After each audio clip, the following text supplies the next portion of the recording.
Bienvenidos y bienvenidas a una nueva edición más de Charlamos sobre Educación.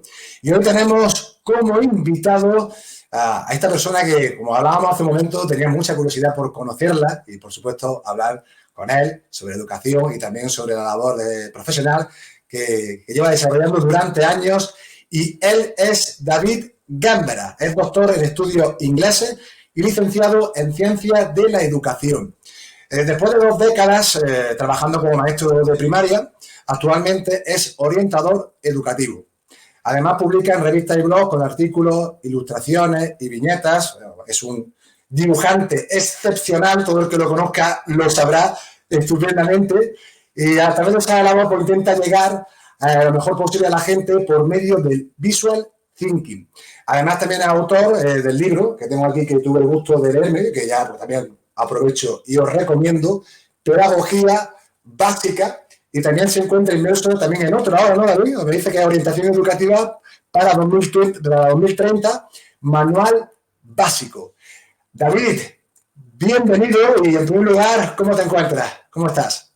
Muy bien, estupendamente. No, es fácil acostumbrarse a esto de que te presenten así de bien, me apunta. Pues como te decía, estás elaborando, ¿no? Ese último libro que está, digamos, en proceso de construcción, ¿no? Todavía, ¿no? Sí, bueno, a mí me gustaría que esté en proceso ya de pulir el cristal. Es que es un proceso de 4 años y ahora ya tengo más ganas de sacarlo que de no sacarlo. Pero bueno, ya que estamos, estoy tratando de pulir fallitos, ortografía, detectar alguna cosa que no se entienda bien. Vamos, pulido. Para dejarlo ya... En breve, espero que...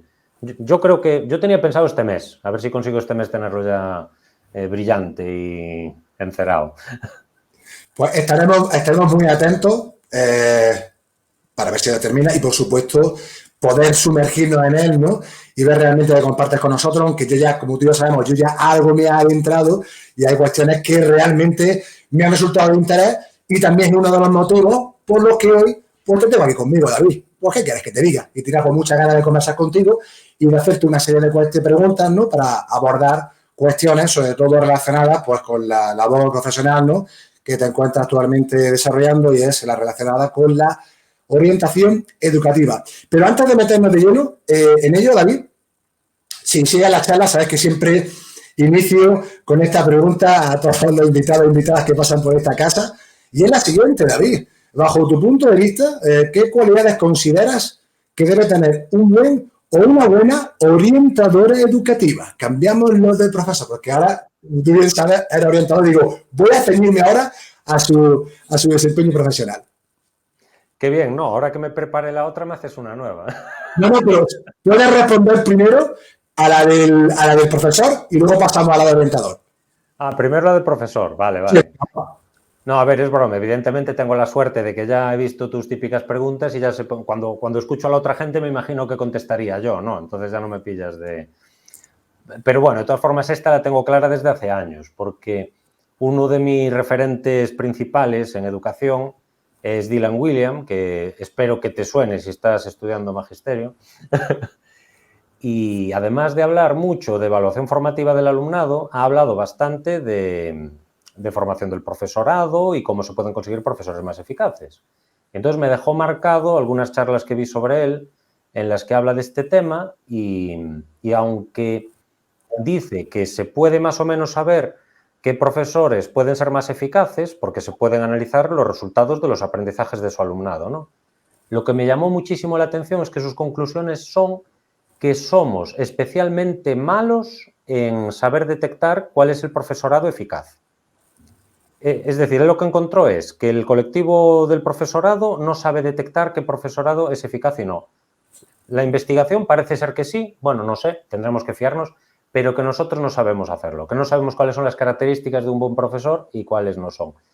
No obstante, él se anima a comentar algunas que parece que sí que se detectan y que la que más me gusta es que una característica muy común de los profesores eficaces es que suelen tener una idea sobre sí mismos de que están haciendo las cosas mal y de que, ¿sabes? Esta sensación de que cuanto más aprendo, más me falta por aprender. Entonces, él llega a esa conclusión. No, un indicador de que sois profesores eficaces es, si te da la impresión de que lo estás haciendo mal y de que te falta mucho por hacer, es una buena señal. Con respecto al otro, como te decía, no lo sé muy bien. Yo me voy a quedar con la idea de Dylan Wiliam, entonces voy a decir esa, ¿no? Que la buena característica es tener la sensación de que tienes que mejorar y creo que está muy bien, ¿no? Y como orientador, pues, ¿quién es un buen orientador o orientadora? Más o menos yo diría algo similar, ¿no? Aunque quizá pueda haber, yo qué sé, otro tipo de indicadores porque siempre tenemos, yo qué sé, encuestas de satisfacción y cosas así. Aquí ya no sé si hay investigación que diga que no sabemos observar quién es un buen orientador y quién no. Pero es que me gusta lo que dice sobre los profesores. Me gusta que la característica que eres un buen profesional es tener ese interés de mejorar y de pensar que estás haciendo muchas cosas mal. Entonces me voy a quedar con esa característica. Es interesante porque se nota que vas también en las charlas, ¿no? Y has dado un aspecto que hasta el momento quizás se haya podido abordar, no se haya podido decir un poquito de manera sucinta, que a lo mejor puede estar relacionado con ese escepticismo propio, ¿no? El no confiarse, ¿no? En exceso de que todo lo que se está haciendo es maravilloso, ¿no? Tener esa mirada crítica y también ese afán de mejora o de revisión, de reflexión para no relajarse, ¿no? Digamos, o acomodarse en esa zona de confort, ¿no? En la que siempre, más o menos, podemos caer y tener esa mirada crítica, ¿no? Con la que seguir cada año o cada curso escolar, ¿no? Diciendo, oye, ¿qué he hecho bien, no? ¿O qué he hecho mal y qué aquello de susceptible de mejora? Y sí, Dylan Wiliam lo conozco, pero no por mi facultad, tengo que ser honesto. Lo conozco por Juan Fernández, tengo que decirlo. Lo conozco por Juan, por el blog que tiene de investigación científica, y ahí es donde yo me he sumergido y he podido conocer a este autor. Y de hecho, leí un artículo de Juan que precisamente viene a colación de lo que tú nos has indicado, ¿no? De que parece ser que no somos tan buenos, ¿no? A la hora de detectar, ¿no? A qué cualidades, ¿no? Qué profesores son más eficaces o menos eficaces. Así que me parece una aportación de ahí muy interesante al respecto.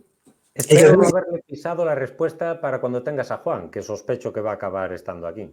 Seguramente. Pero sí, pero es muy interesante. Y a veces también viene un poco relacionado, no sé si a lo mejor esto es acertado, pero también con el efecto de psicología, que no sé si a lo mejor la evidencia que hay es sólida o no, pero el efecto Dunning-Kruger, ¿no? De que aquellos que saben menos se creen que son la leche, hablando en plata, y aquellos que realmente tienen una mayor cultura o un mayor bagaje de conocimiento y experiencia, sin embargo, son los que menos se ven que, hostia, pues quizás no sepa tanto, ¿no? Quizás pueda estar relacionado también un poco, ¿no? Con ese efecto, ¿no? Digamos. Sí, supongo que sí. De hecho, me parece, creo recordar que en uno de los capítulos del libro que estoy preparando que lo menciono tal cual, como lo has dicho tú ahora. Así es, totalmente. Pues David, ahora sí ya nos metemos de lleno, ya con tu labor profesional y todo lo que llevas desarrollando más de las últimas 2 décadas. Y te quería preguntar lo siguiente, y creo que esto es importante, ¿no? También para todas aquellas personas que nos estén viendo, ¿no? Incluso también familias, cualquier persona, estudiantes, ¿no? ¿Qué es un orientador educativo y cuáles son sus funciones, David? Esta es la otra pregunta del millón, ¿no? Cuando yo empecé bueno, ya cuando hice las prácticas de magisterio, estaba muy de moda ese nombre de orientadores que ahora se dice poco y que a mí no me gusta nada, que nos llamaban los pakistaníes, que supongo que lo has oído. Pues no, fíjate. No, es la primera vez, que aprendo algo nuevo. Por suerte se ha pasado de moda, pero cuando yo empecé a hacer las prácticas, esto lo oías todos los días. Bueno, es un mal juego de palabras de que éramos pakistaníes porque no sabe Pakistán. Un juego muy tonto de palabras, pero que lo decía todo el mundo, ¿no? Entonces, a ver, desgraciadamente, aunque el chiste ya no está muy de moda, suele pasar que casi nadie lo entiende muy bien. Entonces, lo que a mí me ha pasado muchas veces es que como que te buscan funciones porque en realidad creen que no haces nada. Entonces te buscan funciones, ¿sabes? Desde, no sé, la típica función que dicen, hombre, pues algo tendréis que hacer. Nos suelen, en Galicia sobre todo, nos suelen dar una función muy curiosa que es asesorar a las familias para cubrir los impresos de las becas de necesidades especiales. Esto es solo para ilustrar que la sociedad sigue sin saber muy bien lo que es, ¿no? Entonces, voy a intentar yo definir lo que es para mí, aunque me voy a referir también a la normativa, ¿no? Entre las funciones que tenemos, para mí, la más importante es ser esa pieza en los centros que está un poco más especializada en lo que es la didáctica y la pedagogía y puede ofrecer esa parte más técnica allí donde hace falta. Es decir, si una clase didácticamente la persona que está al cargo consigue los objetivos que pretende con todo el alumnado, bueno, pues quizá no haga falta recurrir, digamos, a orientación, pero en aquellos casos donde no se consigue, sí. ¿Cuáles suelen ser estos casos? Lo que se llama, desde mi punto de vista, mal enfocado, pero que, como lo hacemos así, lo voy a decir, lo que se llama las necesidades específicas de apoyo educativo, ¿no? Es muy común que cuando se da esta circunstancia en un aula haga falta esa ayuda técnica extra. Entonces, desde mi punto de vista, somos esa pieza que tiene más conocimiento técnico y puede aportar desde ideas a mayores de las que ya puede estar aplicando el profesorado, tanto para evaluar la situación como para aportar soluciones. Esa, desde mi punto de vista, es la función más importante. Y la normativa, con otras palabras, esta la reconoce, ¿no?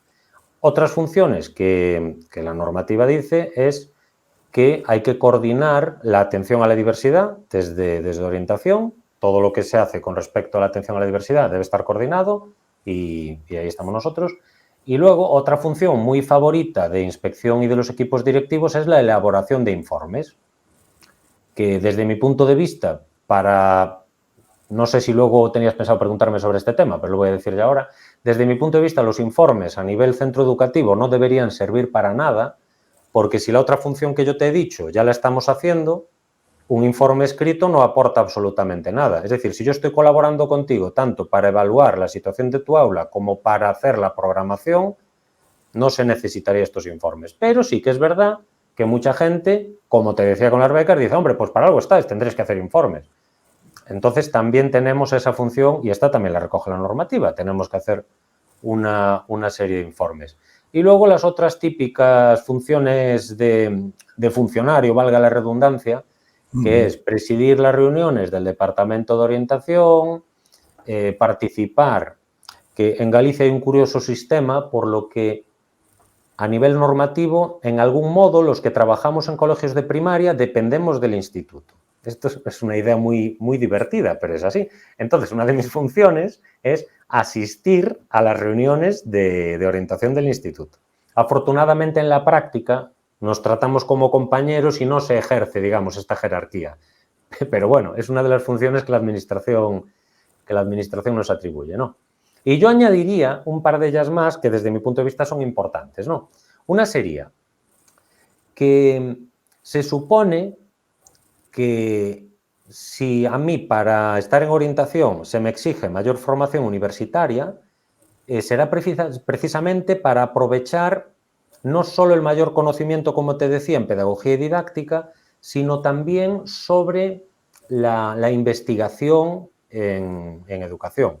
Es decir, que tenemos como, en principio, más preparación para poder leer artículos científicos, interpretarlos y poder seleccionar qué conclusiones pueden ser más adecuadas en cada caso. Entonces, esa función me parece muy importante, porque hacer esto no es tan fácil como parece y nosotros podemos ser ese enlace en los centros que facilitamos eso y para eso tenemos también ese horario dedicado a despacho y demás, y el resto de la gente no lo tiene porque tiene que preparar sus clases y demás. Entonces, esa función me parece muy importante y la legislación no la menciona es profeso, pero a mí me parece importante. Y ya por último, me parece muy importante que bueno, ya habrás leído en algunos, lo pongo en casi todas partes, ¿no? Que estamos viviendo una época en la que para mí el mayor reto ahora mismo es conseguir la inclusión en educación. Me gusta mucho la frase que dice alguna gente, yo que sé, José Blas García y alguna gente más, yo es que se le he oído mucho a él, que la educación sin inclusión no es educación, pero esto no se ha conseguido. Entonces, requiere un proceso de cambio muy, muy, muy complicado. Entonces, yo creo que la gente que estamos en orientación que debemos cargarnos con la responsabilidad de ser los líderes de este cambio, con toda la dificultad que ello supone, pero creo que somos las personas adecuadas para conseguirlo. Y bueno, ahora sí, esas son las funciones que yo creo que tiene un orientador o orientadora. Creo que lo has explicado perfectamente, David. Y yo también quería un poco relación de las funciones, como estudiante que soy. Creo que en este sentido, yo este año he estado trabajando en una asignatura, ¿no?, que es de acción tutorial. Hemos desarrollado, de hecho, el plan de orientación de acción tutorial, es decir, el POAT, ¿no? Y ahí la figura vuestra, ¿no?, del orientador educativo es fundamental, aparte de coordinar, de participar y de atender al alumnado, coordinarse con el profesorado, con las familias también, que muchas veces no olvidamos de ese factor que para mí es muy importante, aunque parece que hay algunos sectores que, bueno, presentan, no vamos a decir, cierta resistencia. Me he empapado mucho de ello, ¿no? Entonces, claro, al final, cuantas más personas profesionales hay en un centro educativo, maestros, jefe de estudio, orientador, orientadora, y trabajan de manera coordinada, planificando bien, anticipándose a los posibles. Al final, esto es la investigación, la acción, ¿no?, que tú también comentas en tu libro, y me parece genial. Pero claro, inclusión, madre mía, todos deseamos, ¿no? Pero qué difícil parece, ¿no?, el que se lleve eso a cabo, ¿no? Hacen falta medios, creo que también hace falta, no sé si más compromiso, mayor implicación por parte de muchos agentes, ¿no?, sociales o incluso educativos, para que esa situación, esa realidad se lleve a cabo. Me imagino que será un proceso como todo, lento, difícil, pero como tú bien indicas, ahí la labor o el rol del orientador, como tú has indicado, ¿no?, se presenta como una figura muy importante, ¿no?, para que ese cambio poco a poco se vaya haciendo realidad, ¿no? Sí, sí, totalmente. Que por cierto, ahora que te estaba oyendo hablar, no sé, puede que alguien que escuche le llame la atención que no mencione algunas cosas. A ver, has dicho el plan de acción tutorial, pero bueno, para mí está totalmente incluido en la atención a la diversidad. Pero otro tema que me vino a la cabeza, del que yo no suelo hablar porque en primaria no está tan presente, es la orientación profesional, ¿no? No he hablado de él, pero también es una función de orientación. Lo que pasa es que yo me suelo olvidar porque en mi contexto no, aunque lo hacemos algo, porque se hacen talleres con los niños y demás, y se habla de cuál va a ser su trayectoria de estudios y profesional, obviamente es mucho más light, porque en secundaria tienes muchos temas de elegir asignaturas, de elegir itinerarios, y nosotros eso lo tenemos un poco más light, pero también es importante. Y lo otro, efectivamente, es el liderazgo. Qué sé yo, es un camino muy difícil que la gente no acaba de ver que tenemos que seguirlo, y entonces lo malo es que hay alguna gente que aún la hay que empujar al camino, que ni siquiera está en el camino, y luego los que ya están, hay que ayudarlos a orientarse y demás. A ver, que no quiero decir yo que no haya mucha gente que ya lo está haciendo, quiero decir que hay demasiada poca. Afortunadamente hay quien sí, ¿eh? Sí, sí. Yo por lo menos aquí en Granada, David, aquí en mi provincia, sí he tenido la oportunidad de estar en algunos colegios porque tienen, bueno, digamos, relaciones o tienen, digamos, no sé si son contratos, no, lo que sea, estipulados, pero nosotros como alumnados sí podemos ir a otros centros a ver cómo trabajan, ¿no? Y sí te puedo decirte que en algunos de los centros, bueno, están un par de ellos, no solamente, y, ostras, ahí he visto cosas relacionadas con la inclusión absolutamente plausible. Yo decía, madre mía, o sea, sí se puede hacer, es complicado, claro, como tú bien dices, y requiere, cuando yo hablaba con el director de este centro, claro, eso tiene mucho trabajo. Es que tiene muchísimo trabajo previo, planificar bien, anticiparse a diferentes casuísticas, pero se puede. No es fácil, pero se puede. No, a ver, y no todo requiere más trabajo. Aún estos días, no sé si fue esta misma mañana, hablando con alguien por Twitter, bueno, escribiendo, alguien estaba hablando de que con algún alumnado es súper necesario tener una actividad muy específica fuera del aula, ya no sé qué estaban mencionando. Si es que me lío ya con las conversaciones de Twitter. Yo como entro al trapo a muchas cosas, al final ya mezclo, ¿no? Pero no sé si era algo relacionado con la lectura, que hacía falta formación fonológica y demás. Y claro, eso es una de las cosas que da más trabajo hacerlo así que abordarlo desde el aula. Gastas más trabajo y más recursos. Es decir, cuando la gente dice, no, es que la inclusión no se puede llevar a cabo porque necesitamos más recursos y no tenemos tiempo para hacerlo.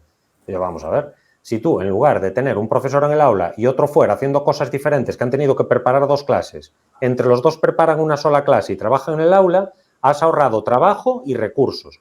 Para eso en concreto, para otras cosas sí que hacen falta muchos más recursos. Entonces, cuando me dicen que faltan recursos y personas, de acuerdo, pero como los vayáis a emplear así, no sirven para nada, es que ni siquiera vamos a llegar a la inclusión. Entonces, yo siempre digo que antes del recurso tengo que saber lo que voy a hacer con lo que me vas a dar. Por ejemplo, en un centro aquí al lado, bueno, espero que no, si me identifican, no sé si me denunciarán, creo que no se van a enterar de lo que voy a decir. Solicitaron a la Consellería de Educación un brazo robótico del copón, pero enorme, con una habitación de grande, con una programación no sé qué. Y lleva, yo voy a pasear por ahí todos los días, lleva en el patio 3 meses y aún ahora está ahí en el patio. Probablemente con la lluvia se pueda estropear, no lo sé. Es lo que quiero decir, llega el brazo robótico antes de que tengamos claro lo que vamos a hacer con él, ni siquiera, yo supongo que el problema que tienen es que no saben dónde colocarlo. Entonces, por eso digo yo que no siempre es el recurso, es decir, vale, el recurso sí, pero mucho antes del recurso es, vamos a cambiar la manera de enfocar esto, vamos a saber lo que tenemos que hacer y luego, cuando tú dices, pero para hacer esto necesito este recurso, bueno, entonces sí. Es muy interesante lo que dice David y es cierto que eso ocurre y, y pasa. Entonces, claro, antes de hay que plantearse, ¿no?, qué realmente necesito o qué puedo realmente adquirir y ya en base a esos datos ya entrar en acción. Y también has comentado otra cosa que también te comentaba ahora hace un momento, sobre también el tema de la codocencia, ¿no?, que también con Josep tuve la oportunidad de hablar y que a mí personalmente me parece fundamental. Y cuando te decía lo del trabajo, matizo, David. Creo que el trabajo es al inicio. O sea, al inicio es cuando más inversión, creo que al inicio tienes que invertir para preparar. Pero claro, una vez que ya inicia ese camino y ya adquieres esa experiencia, ese material, esos conocimientos, creo que luego a la larga ese esfuerzo, digamos, inicial se va reduciendo en relación a ese trabajo inicial, ¿no? Entonces, es como te decía, matizo en ese sentido. Al principio creo que sí puede tener ese trabajo, pero luego ya una vez que se empieza a rodar, ya es un poco, pues bueno, en base, va a la redundancia, a una base que se tiene, ya a partir de ahí ir construyendo, ir mejorando, ir cambiando, perfilando, etcétera, ¿no? Entonces, muy de acuerdo contigo. Sí, no, de hecho, otra cosa que es que a raíz de lo que tú dices, que a mí se me van ocurriendo las cosas. Oye, si ves que me salgo mucho, dime. Espera, que tenemos que hablar de otra cosa. El tema de la autorregulación en clase, porque si no lo conocéis, yo siempre menciono a Óscar Casado, porque tiene un trabajo muy bueno hecho sobre esto, la autorregulación en clase. Entonces, la autorregulación cumple exactamente lo que tú has dicho. Te da mucho trabajo el primer mes de clase organizar tu aula para que el alumnado se autorregule haciendo las cosas, pero luego, a la larga, a ti en realidad te da mucho menos trabajo, porque cada uno tiene su plan de trabajo, cada uno sabe lo que tiene que hacer, incluso ya adelanta mucho de la evaluación, que no de la calificación, y claro, tú luego en realidad tienes menos trabajo de eso, claro. El trabajo lo empleas de otra forma. Vas a tener más trabajo para ir dando feedback, para ir detectando necesidades y demás. Pero todo este trabajo de preparar clases ya no lo tienes, ya están preparadas. Entonces, va un poco por el lado que dices tú, pero se me ocurrió ese ejemplo que es muy ilustrativo. Sí, sí, totalmente, ¿no? Por eso también, a raíz de lo que me has dicho, también quería matizar. Yo, como siempre, como saben ya, yo soy estudiante, la experiencia que tengo en el aula son de 3 meses de práctica, este último cuatrimestre, y bueno, pues uno de los objetivos precisamente de estas charlas es precisamente escuchar a profesionales como David y al resto que habéis pasado por aquí, porque eso a mí me sirve de aprendizaje también, de para echar mi mochila en un futuro que esperemos que no sea muy lejano. Pues David, si te parece, seguimos avanzando y ahora sí me gustaría sumergirme en tu libro, ¿no? Pedagogía básica, y hacerte la siguiente cuestión, Cornelia. ¿Qué es el pensamiento pedagógico y por qué es necesario en los estudios de investigación? Sí, no sé si he entendido muy bien la pregunta, pero yo voy a contestar lo que me parezca. Supongo que viene a raíz de esto que hemos visto también últimamente, de si pedagogos sí, pedagogos no, si tengo que escuchar lo que dice un pedagogo o no, ¿no? Si realmente la pedagogía existe y si sirve para algo. Pues yo creo que el pensamiento pedagógico es simplemente eso, es decir, la rama del conocimiento, digamos, que trata de profundizar científicamente en lo que es el acto educativo. Y entonces, desde mi punto de vista, es totalmente necesario, porque en cualquier disciplina que quiera subir a los niveles más altos de funcionamiento, necesitas una relación entre práctica y teoría siempre. Es decir, tiene que haber una gente pensando y evaluando lo que se ha hecho, cómo hacerlo mejor y qué sabemos sobre esto y qué hemos hecho mal y demás, y otra gente que lo va ejecutando y que es de donde salen los datos que la gente que piensa puede utilizar para tener ideas nuevas o lo que sea. Entonces, desde mi punto de vista, es totalmente necesario que exista la pedagogía y esa es un poco la función que tiene, que te proporciona todo ese nivel científico de una disciplina que si solo hubiese la parte práctica nunca se podría alcanzar. Tú sueles poner ejemplos de deporte, pues yo también tengo una experiencia deportiva muy diferente a la tuya, ¿eh? A mí me gusta mucho el mundo del ajedrez. Y es curioso porque en el ajedrez pasa esto exactamente. Yo he llevado muchos clubes de ajedrez en los colegios y pasa mucho que al principio cuando las niñas y cuando los niños empiezan a jugar, solo jugando pueden aprender a hacer algunas cosas. Pero cuando quieren dar un paso más de llegar a un nivel competitivo, ya tienen que empezar a leer algún libro o aprender algo de teoría, de cómo mejorar la táctica, cómo mejorar esto. Si no, no hay manera de avanzar. Si queremos solo con la práctica, es como aprender a jugar ajedrez solo jugando partidas. Te vas a estancar en un nivel, no se podría seguir. Coincido totalmente contigo. De hecho, aprovecho porque a mí me gustaba muchísimo jugar al ajedrez y hacían campeonatos en mi colegio. Y bueno, ya de hecho, lo digo, quedé campeón, ¿no? Por aquel, por aquel entonces. Pero es cierto, al menos en mi experiencia, fíjate, y por eso coincido tanto contigo. Yo aprendí a base de jugar, pero cuando quise avanzar más, amigo mío, ahí ya dije, o me pongo a estudiar realmente a los grandes jugadores que hay, qué estrategias tienen de salida para... Digo, o me veo estancado. Sí, en este entorno, sí, he salido victorioso, por llamarlo de alguna manera, pero cuando quieras seguir avanzando y después irte a otro entorno donde el nivel ya sea mayor, ahí ya me tuve que poner, digo, si quiero seguir avanzando aquí, tengo que ponerme a estudiar un poquito más, ¿no? Pero bueno, Entonces, pasa en todas las disciplinas, ¿eh? yo creo que también, yo coincido contigo y también en mi experiencia, ¿no? Ojo, aunque no haya estado todavía en un aula propiamente dicho, he estado como entrenador, que al final también son procesos de enseñanza-aprendizaje, es verdad que otro entorno, otro contexto, ¿no? Pero creo que hay cosas que están muy relacionadas, ¿no?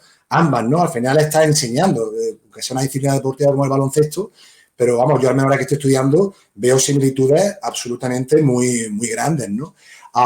Y claro, volviendo un poco a la pregunta inicial que te hacía, era sobre todo también, y no quiero tampoco entrar tanto en debates porque creo que en Twitter se saca todo mucho de contexto. Y a veces hay determinados perfiles que señalan de una manera, vamos haciendo apropiada bajo mi punto de vista. Cuando luego en el fondo, creo, si te pones a estudiar de manera más profusa, hay muchas cosas en común, que de hecho deben de convivir y coexistir ambas si queremos obtener ese resultado y ese producto, ¿no? Entonces, te digo, esto es una reflexión de por qué hay ese, a lo mejor ese sector, no sé si es mayor o menor, David, ¿no? Que tiene esa idea de que parece como que la pedagogía no, no tiene esa, no sé si llamarlo utilidad, no sé cómo sería definirlo honestamente, ¿no? Pero que parece ser que no son muy simpatizantes, vamos a dejarlo así, ¿no? Que parece que como que no, no tiene esa, no sé, esa utilidad, ¿no? En el ámbito educativo. Pues la verdad es que yo me pregunto lo mismo que tú. Porque, vamos a ver, es verdad que yo he conocido a alguna gente que esto surge de, a mí déjame tranquilo dando mi clase y no me vengas con cosas raras. Y viene de ahí, ¿no? Y casi hasta lo comprendo más, porque si tú no quieres preguntarte qué sucede en la ciencia porque estás muy cómodo con lo que haces en clase y no te apetece que venga nadie a hacerte cambiar, lo podría entender. Pero es que en Twitter entiendo mucha gente que luego cuando los escuchas sí que tienen unas ideas de mejora y de cambio y de hacerlo lo mejor posible y sin embargo tienen un rechazo bestial a alguna gente que lo que hace es simplemente enunciar unas ideas. Estos días, por ejemplo, se estaba hablando mucho del titular este de Mar Romera con los deberes, ¿no? Y ahí yo detectaba mucho odio cuando, vamos a ver, muchas veces tú cuando te dedicas a la divulgación, esto es así. Si no haces titulares llamativos, no levantas la misma atención, ¿no? Entonces, yo creo que simplemente esta frase, la frase era los deberes son ilegales, que no es que ella quiera decir que existe una ley que te diga los deberes son ilegales. Es decir, era un resumen titular, entiendo que de una idea más explicada, más en profundidad, con la que puedo yo estar de acuerdo o no, pero se le atacó por el titular. Yo realmente no escuché la conferencia, no sé por dónde iba la cosa. Yo medio hice un pequeñita defensa y dije, me parece que se refiere a que, aunque no estén explícitamente prohibidos, van en contra de un derecho fundamental de las niñas y de los niños, que es a tener ocio y tiempo libre. Y los deberes muchas veces acaban por eliminar el ocio, además de los que más lo necesitan. Porque en aquellas casas que no tienen muchas posibilidades ni de proporcionar, digamos, una cultura de fondo, ni de ayudar con los deberes, ni de proporcionar una academia, lo que sea, al final son esas casas las que toda la tarde es un conflicto por los deberes. Entonces, has matado el tiempo libre y el tiempo de jugar. Yo sospecho que esa persona va por ahí. No voy a decir ni siquiera si me gustan sus ideas ni nada, porque no me apetece meterme en el debate. Pero a mí lo que me llamaba la atención es que la gente se centraba en el titular y en atacar que, pero ¿qué evidencia tiene de la normativa? Que menciona un artículo, que no sé qué, pero menuda burrada, ¿cuándo han sido ilegales? En todo caso, no sé qué. Y no entiendo, porque mucha es esa gente que los ve razonar con profundidad y que son capaces de llevar un debate. Entonces, yo tampoco entiendo lo que pasa en las redes sociales con los pedagogos, la verdad. Y luego llegaban, no es pedagoga, es psicopedagoga, que no es lo mismo. Muy gracioso, vamos. Mira, yo realmente, al final, si me permite, es casi como una pequeña serie, una discusión, un pequeño Sálvame Deluxe, que a mí no me gustan nada, por cierto, ese tipo de cuestiones. Me gusta ser más riguroso y también respetuoso. Y claro, tú has dicho algo que para mí es fundamental. Los medios de comunicación viven también ahora del clickbait y qué es lo que hacen, te sacan el titular más llamativo. Luego podemos entrar en cuestión. Yo cuando lo vi, yo me voy a mojar un poquito, David, mira ya que estamos, pero me voy a mojar desde el respeto y desde la pregunta. Ojo, desde la reflexión, no directamente. Yo cuando vi eso dije primero, me tengo que leer primero el artículo. Tengo que saber quién es esta señora, a qué se dedica, qué es lo que ha hecho, cuál es su trayectoria profesional, antes de emitir un juicio de valor. Que podemos estar más o menos de acuerdo en que sea más o menos acertado, por supuesto. Yo, de hecho, mira, lo primero que le pregunté fue cuando vi el titular, que dije, ¡puah! Ya están los medios buscando la salsa, ¿no? La salsa caliente. Yo dije, bueno, yo no voy a entrar en eso. Pero es verdad que lo primero que le pregunté fue, ¿es cierto que los deberes son ilegales? Esa fue la primera pregunta. Segundo, ¿qué quiere decir esta señora cuando se refiere a que los deberes son ilegales? Es decir, a mí me gustaría preguntarle, por ejemplo, a Mar, si tuviera la oportunidad, oye, Mar, ¿a qué te referías realmente, ¿no? Cuando dice esta frase en la entrevista? Porque claro, es lenguaje escrito. Tú ya puedes interpretarlo de una manera o de otra, que esa es otra también de las cuestiones importantes que creo que anidan en toda red social, ¿no? Es cómo interpretas tú una opinión, un comentario o un mensaje. Y eso fue lo primero que me pregunté, David, es decir, voy a preguntar antes de disparar, ¿no? Entonces yo preguntaba, oye, ¿por qué ha dicho esto, no? Y luego indagar un poquito más sobre su trayectoria profesional. Yo he visto que hay gente que sí que recibe una crítica muy ácida sobre la labor que desarrolla y luego otras que sí está muy bien recibida. Pero claro, te das cuenta, ahora que nuevamente estamos en esa polarización. Sí, no, y era una persona que es curiosa y prudente como yo, empieza a leer fuentes, claro, si me pongo a ver esas fuentes, ahora, ¿qué criterio me hago yo? Entonces, ¿qué es lo que intento? Quitar esas dos cosas y hacer esa labor por mi cuenta y realmente es al origen, ¿no? De por qué ocurre eso y yo ya a raíz de ahí pues me haré un criterio u otro, ¿no? Entonces, ya que se acaba lo del mar, a mí quería compartirlo porque creo que es importante, ¿no? Que la gente, o al menos invitar a la reflexión, ¿no? Antes de cargar la escopeta y ponernos ahí, vamos a respirar un poco, vamos a releer, vamos a reflexionar, ¿no? Y ya a raíz de ahí, ¿verdad? Que cada uno emita el juicio o la opinión que quiera, ¿no? No sé qué opinión tienes tú al respecto de eso. Viene un poco de esto de lo de la pedagogía y tal, viene también del odio a los gurús educativos, digamos, ¿no? A Mar Romera, César Bona, etcétera. Y, a ver, en esto sí que me voy a mojar un poquito, porque yo creo que es importante que existan esos personajes porque ayudan muchísimo a transmitir ideas de una manera mucho más efectiva. ¿Qué pasa? Claro, yo me pongo en su piel. Tú, si te quieres dedicar a eso, porque si quieres tener esa repercusión, ya te tienes que dedicar a eso, porque a mí no me pueden decir mañana, oye, vente a dar una conferencia a Cádiz, porque no puedo pedir permiso al trabajo. Es decir, te tienes que dedicar a eso, tienes que dejar el aula y dedicarte a eso. Ya. Y yo creo que es importante que haya esas figuras. Y claro, yo me pongo en su piel. Y cuando ya te dedicas a eso, claro, ya te metes, es como, ¿sabes? La típica discusión entre cuando te gusta mucho una actividad, cuando la haces como hobby la puedes hacer con libertad, pero cuando es una profesión es totalmente diferente. Por ejemplo, ya sabes que a mí me gusta dibujar, yo lo hago como hobby, yo hago lo que me da la gana. Pero cuando es profesional, que lo he hecho profesional, ya estás a expensas del cliente, te pagan por esto, tienes que hacer esto o lo otro. Entonces tú, si ya te dedicas a eso, tienes que tener como mínimo una agenda llena para poder vivir de eso. Para tener la agenda llena tienes que tener mucho cuidado con lo que representa tu figura, las cosas que has dicho, las cosas que no has dicho, para asegurarte que te sigan llamando. Además, tienes que asegurarte una visibilidad para llenar los auditorios y que te sigan llamando. Entonces es compaginar esas dos cosas. Me tengo que dedicar profesionalmente a esto y luego la responsabilidad de las ideas que tengo que transmitir, que, a ver, es una cosa muy complicada. Yo creo que yo no serviría para hacerlo. Entonces, yo a veces tengo empatía con las personas que lo están haciendo porque es extremadamente complicado y la gente va por ellos. Yo creo que sin hacer estas reflexiones se deben creer que esta gente son multimillonarios, que tienen chalets y coches y no sé qué, y no, son personas que, a ver, no sé Mar Romera, no sé César Bona, pero son personas que tienen que pasarse autónomos, que se ponen en excedencia de su trabajo, ya dejan de cobrar y tienen que ganarse la vida con eso. Entonces, a ver, yo para empezar un respeto, porque si tienes que crear una profesión, no es como si yo estoy aquí desde mi plaza de orientador y ahora vengo a hablar contigo y digo lo que me da la gana. Yo tengo que rendir cuentas de lo que estoy diciendo aquí. Y si voy de colaborador a programas, tengo que hacer que me sigan llamando, no sé si me explico.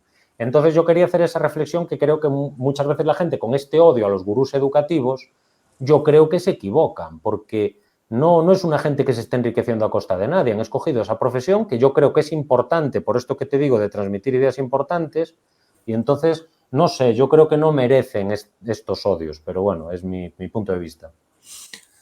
A mí me llama la atención, pero sobre todo en el sentido de un poco a colación de lo que comentan, ¿no? Y también de esa empatía, ¿no? Y luego que muchos de esos profesionales han estado en el aula, o sea, no les puedo decir que no han pisado un aula, han estado muchísimo tiempo. Y luego, mira, para no dilatarme mucho más, David, yo hay una cuestión que comparto contigo y con el resto de personas que nos estén viendo. Conforme tengo más charlas, me voy abriendo un poquito más, como podréis ver, si me vais viendo mucho, pero también de escuchar a vosotros, porque me voy enriqueciendo más con vuestras opiniones y me da más seguridad a la hora de decir algo. Dentro de la inseguridad, ojo, que conlleva. No es fácil, o sea, venga, toda la gente que critica que es lícito, hagan ustedes lo mismo. Conviértanse en una Mar Romera, en un César Bona, pero no tanto por lo que dicen, no, ojo, con tu idea, con lo que tú quieras compartir, con lo que consideras que es importante y de no sé, capital importancia para la sociedad. Venga, vamos a hacerlo. Y yo creo que en mayor medida todo el mundo lo hace porque tenemos las redes sociales para exponer. Ahora, ¿quién decide? Podemos luego entrar otra vez en el debate de si la población decide mejor o peor. Eso sería otro melón que no vamos a entrar ahora mismo. Bueno, tú, ¿qué perfiles tienen más seguidores? ¿Los que crean polémica o los que ponen contenido de calidad seguido todo el rato? Es que estas son cuestiones que yo me planteo y reflexiono un montón, David, porque yo, es verdad que veo, y últimamente leo muchísimo, consumo charlas, vídeos, y luego veo determinados perfiles y tú dices, hostia, ¿este por qué tiene un éxito determinado? ¿Y este por qué, no? Y ves que todos aquellos contenidos que a lo mejor son más de pensamiento reflexivo, más profundo, más de sobrecargar la memoria de trabajo, como dirían Juan y mi querido Albert, parece que no tienen tanta audiencia. De hecho, fíjate, sin ir más lejos, le aprovecho muy rápido, David. Este sábado pasado estuve con mi amigo, que son padres de familia, lo típico, cervecitas, sábado mediodía, ¿no? Y yo les planteaba un poco la cuestión de los deberes, ¿no? Y en relación a eso, y aparte, bueno, de los deberes y también del tema del consumo de las redes, ¿no? Por ejemplo, yo en el canal que estoy viendo ahora mismo, joder, tío, es que tu entrevistas que son 2 horas, es que son larguísimas y tal, digo, ya, digo, pero es mi proyecto y yo no quiero ceñirme a la sociedad del consumo rápido porque quiera yo tener audiencia. No. A mí lo que me interesa ahora mismo, David, es hablar contigo. Y si me bifurco 3.500 veces, pues nos bifurcamos, porque a mí esta charla me está ayudando, estoy aprendiendo y me permite la oportunidad de hablar con un profesional como tú y tener una charla distendida y abordar aquellos temas, aunque tengamos unas preguntas seleccionadas, como yo digo, entrevistas, pero nosotros expandir bajo nuestro punto de vista, sobre todo vosotros, y abordar todo ese tipo de cosas. Pero a lo que iba, sobrecargas me decían, ¡buah! Tus charlas son muy largas, o sea, es decir, que al final la gente quiere algo que sea más cortito y de consumo sencillo. Y luego, en segundo lugar, lo de los deberes, macho. Y me decía, y mira que mis compañeros, oye, son de un entorno socioeconómico, vamos a decir, medio alto, ojo, ¿eh? Y aún así decían que a veces veían carga de deberes que, pues es que está toda la niña y yo no tengo tiempo, y claro, y está la no sé qué, o sea que al final también les generaba un agobio. Ojo, con esto no quiero decir que los deberes per se sean malos, que también me gustaría establecer que es la definición de deberes, también me gustaría saber lo que es, porque a veces se confunde entre deberes, actividad extraescolar, no sé, un proyecto, etcétera. Pero para terminar, David, que estoy dando un montón y quiero escucharte a ti. Es muy difícil, ¿sabes? Tú escuchas diferentes experiencias y es verdad que hay patrones que son muy comunes, que son los que realmente creo que hay que definir de manera muy rigurosa y saber realmente cómo poder mejorarlas. No sé, te vas a reír, pero me he perdido la pregunta. Sí, no.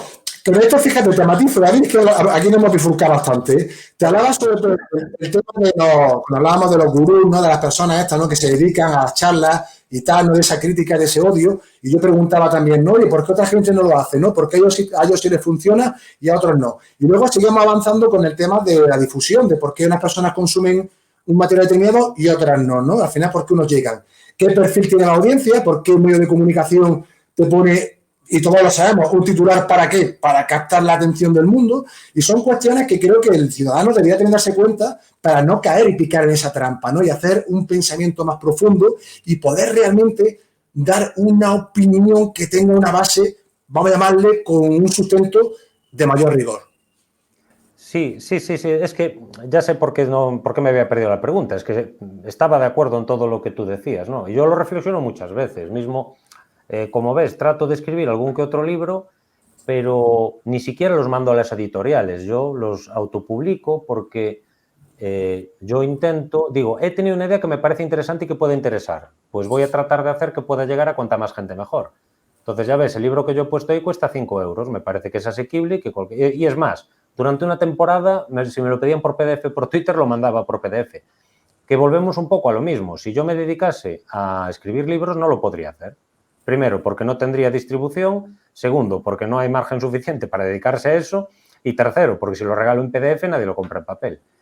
Entonces, volvemos un poco a lo mismo de siempre. Que cuando tú quieres tener una mayor notoriedad, tienes que caer en cosas que a mí personalmente no me gustan, pero entiendo que la gente lo tenga que hacer.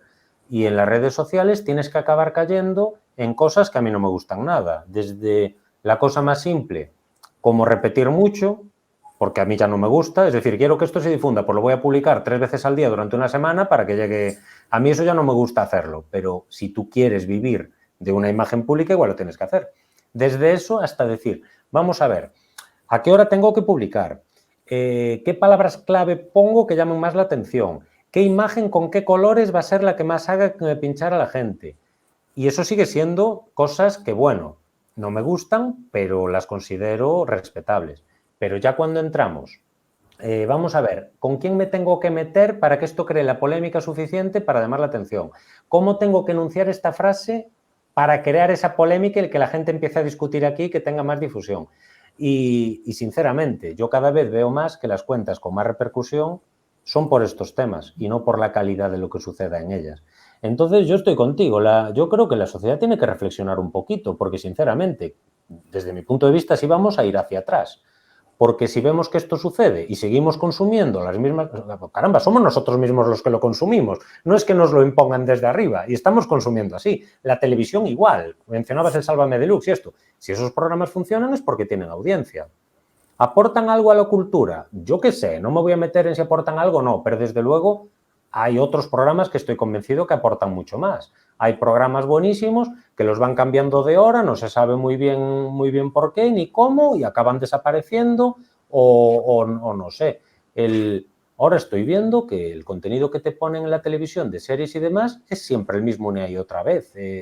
No sé, supongo que no quieren arriesgar y que saben que eso se ve y no quieren... No entiendo por qué, pero veo como que el mainstream está claramente disminuyendo de calidad. Ahora vendrá alguien con el libro, como esto de que el sistema educativo empeora, vendrá alguien con el libro que demuestra que no empeora. Pero bueno, a mí me parece que los medios de comunicación empeoran muchísimo.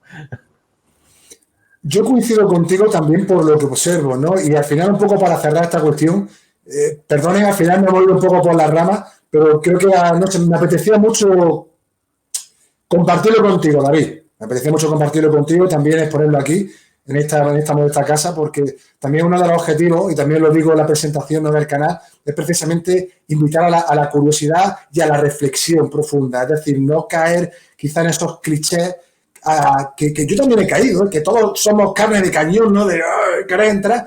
Y yo me he pasado, por ejemplo, sin ir más lejos, he visto, y digo, no. Digo, tranquilito, infórmate bien, no te metas porque es que no merece la pena, ¿no?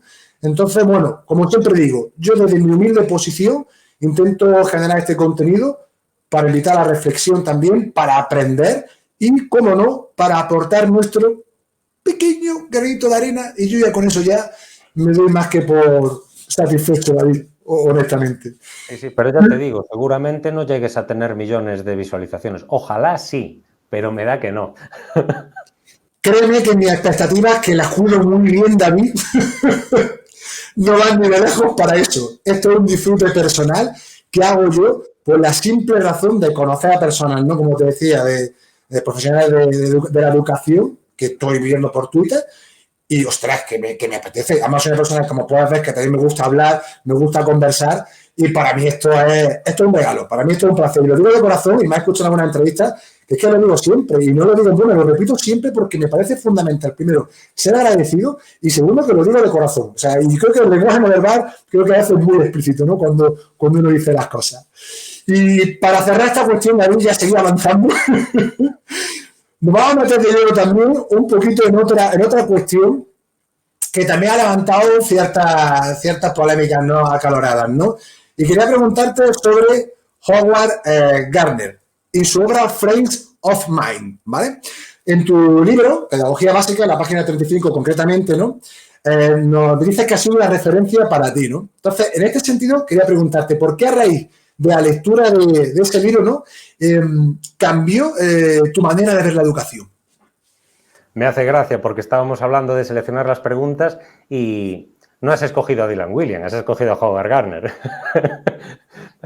Pero bueno, está bien. Es decir, si me has seguido un poquito, sabes que es uno de los temas en los que no puedo evitar entrar en debate casi siempre que lo... Yo estoy en casa y digo, ya están hablando otra vez de Howard Gardner. Esta vez no voy a decir nada, pero muchas veces no lo puedo evitar, ¿no?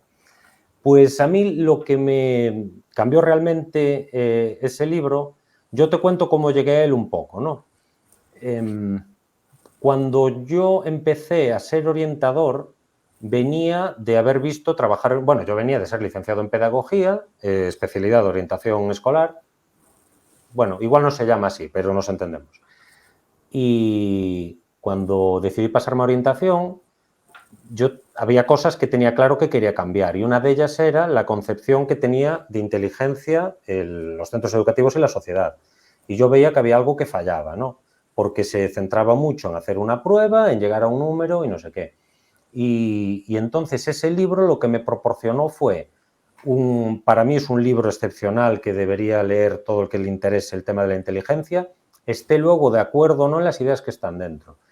Pero me parece que está muy bien construido y a mí lo que me proporcionó fue un marco muy bien construido de una idea sobre la inteligencia que para mí ofrecía respuestas y representaba un poco lo que yo quiero que sea la concepción que la sociedad tiene de la inteligencia.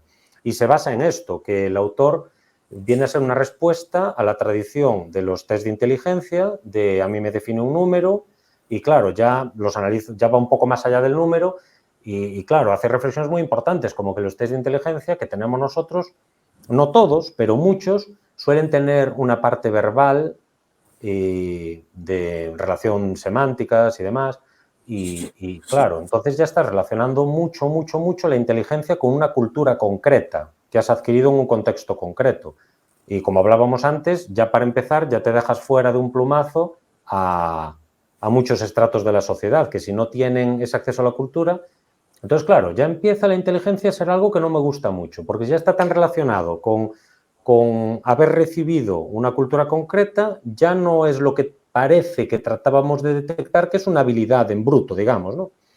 Y bueno, muchos otros problemas que en el libro explica muy bien. A ver, yo no soy psicólogo, entonces a mí ese libro me aportó muchas ideas, pero yo tampoco creo que sea la persona más adecuada para explicar bien lo que es esa teoría y demás. A mí me ha aportado cosas a mi campo profesional, que es la orientación, porque yo tengo que tener una opinión sobre lo que es la inteligencia, por ejemplo, en el tema de cómo se reacciona tanto con la alta inteligencia como con la inteligencia más baja, ¿no? Altas capacidades y las dificultades cognitivas, y yo tengo que tener un marco de referencia que primero me convenza a mí, que funcione, que me aporte soluciones. Y el sistema que tiene Howard Gardner para definir la inteligencia me aportaba todo esto y me aportaba cómo conocer mejor al alumnado, cómo entender mejor la inteligencia que cada uno tiene. Bueno, supongo que conoces la teoría y divide la inteligencia en 8 inteligencias, que le llama él, y entonces te ayuda un poquitito a hacer los perfiles de las personas, ¿no? Y luego, como me habrás oído debatir, es que hay mucha gente que luego que empieza a pensar que las inteligencias múltiples es una metodología de aula y entonces ya es ahí donde yo no puedo evitar responder. Y yo creo que se pierde en toda esa otra parte que yo estoy convencido de que a mucha otra gente le ha servido de mucho y de hecho dicen, no, es que es una teoría que no está aceptada. Es una teoría aceptadísima, ha llevado muchísimos premios, ha llevado el premio Príncipe de Asturias, ha llevado premios de la Asociación de Psicólogos Americana, yo qué sé, este señor tiene por esta teoría no sé si 17 o 18 títulos de doctor honoris causa por diferentes universidades. Es uno de los catedráticos de la Universidad de Harvard que está entre las 5 mejores del mundo en pedagogía. Entonces, yo muchas veces me pasa como con el otro tema que decíamos, sinceramente. Yo creo que esto ha sido fruto de que algunas personas también del ámbito de las conferencias y demás han empezado a encontrar un filón. Primero había los que encontraban el filón en las inteligencias múltiples. Yo creo que ahora hay un filón en decir las inteligencias múltiples son un mito. Y es lo que mucha gente quiere escuchar. Y entonces yo sinceramente creo que esto se ha extendido porque hay algunas personas que les está resultando muy útil para ir a sitios y que la gente les escuche. No lo sé. Yo te hacía la pregunta, fíjate, sencillamente por saber lo que a ti te había aportado, más allá de la polémica de sí o no, porque yo la he escuchado y, bueno, respeto todas las posturas. Y me preguntas por ese. ¿Cómo? Que sí, pero me preguntas por ese y no por otro.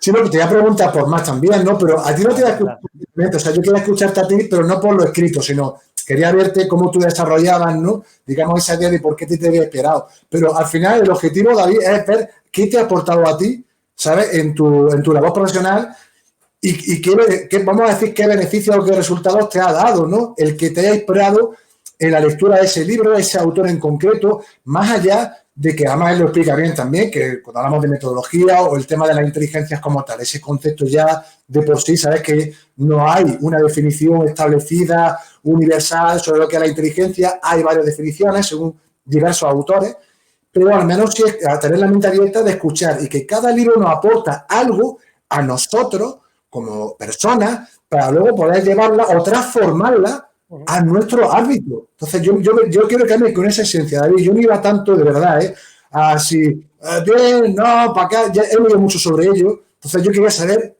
tu experiencia, David. No meterme de bueno, malo, si teoría, no teoría, no. ¿Qué te ha aportado a ti realmente y qué beneficios le has sacado tú eso y qué has comprobado, ¿no? En tu experiencia personal?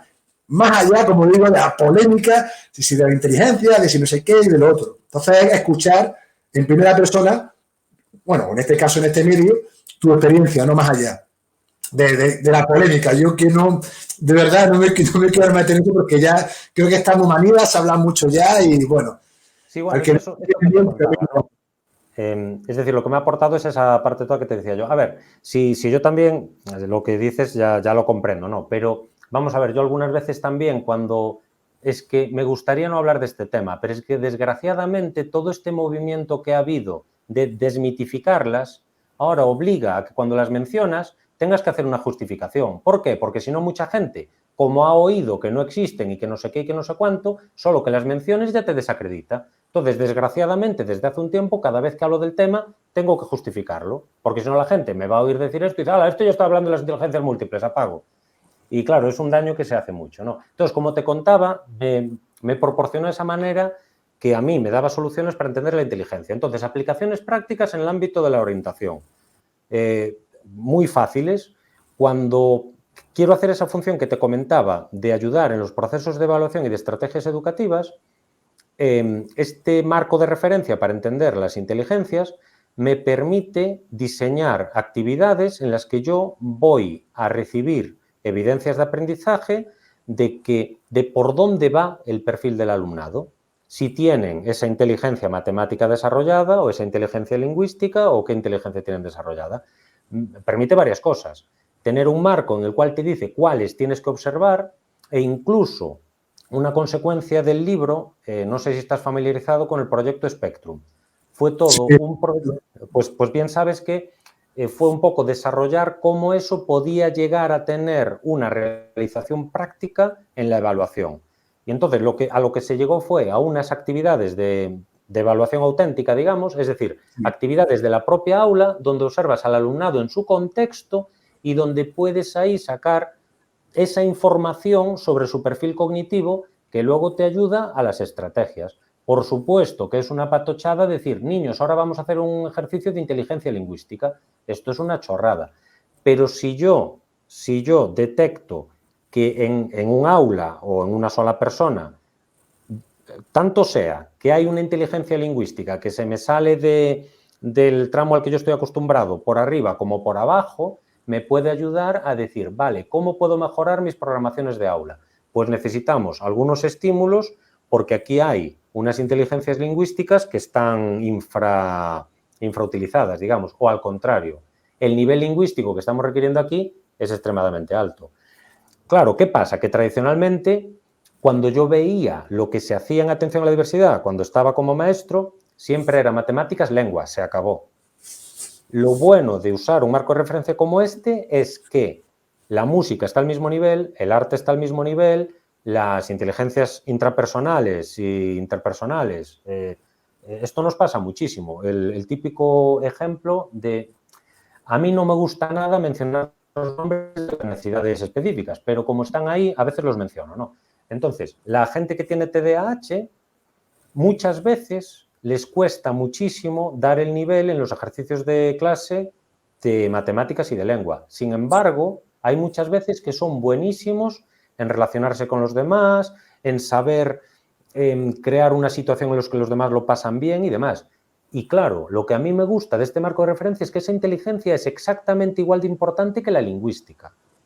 Y habrá gente que no esté de acuerdo, pero para mí es muy importante, porque cuando queremos tener expectativas altas sobre el alumnado, si nos ceñimos solo a lo académico, no, va a haber mucha gente que se queda fuera. Y este era el problema de antes, ¿no? Que repita, que adaptación curricular, no sé qué. Si tenemos en cuenta muchas otras maneras de desarrollarse como persona, entonces vamos a ser más capaces de creernos las expectativas.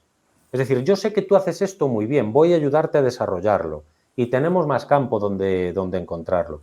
Y eso es lo que a mí me aporta la manera de Garner de entender cómo funciona la inteligencia humana. Te has respondido de maravilla, David. Y ese era el objetivo de la pregunta, ¿eh? No era buscar para nada entrar en el debate de si no, no, no. Y de verdad que eso ya, a mí eso no me motiva, ¿eh? Ya te lo digo. Yo quería conocer a ti personalmente, David, cómo te había influenciado, ¿no? Ese autor en concreto. Pero ya que también me has mencionado a Dylan Williams, ¿vale? Y te veo con ganas también, ¿qué tipo de influencia también ha tenido este autor en tu labor profesional? Pues más bien, en este caso es en el ámbito de la evaluación. Yo, como mucha otra gente, veníamos de un sistema en el que la evaluación era poner notas.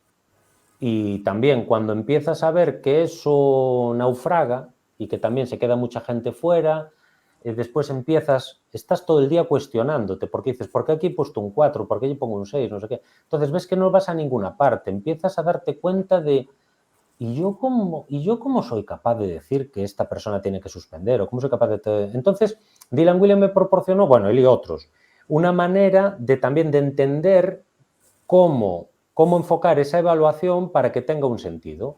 Y entonces sus ideas sobre evaluación formativa son la respuesta que yo necesitaba. Es decir, la evaluación realmente es, bueno, tú bien lo sabrás porque además me parece, el otro día anunciaste que vas a traer a Mariana Morales, entonces ya hablaréis largo y tendido sobre eso, ¿no? Entonces es eso, es enfocar la evaluación desde otro punto de vista totalmente diferente. Y después tuve la casualidad, yo es que a Dylan Wiliam no lo conocí por leerlo.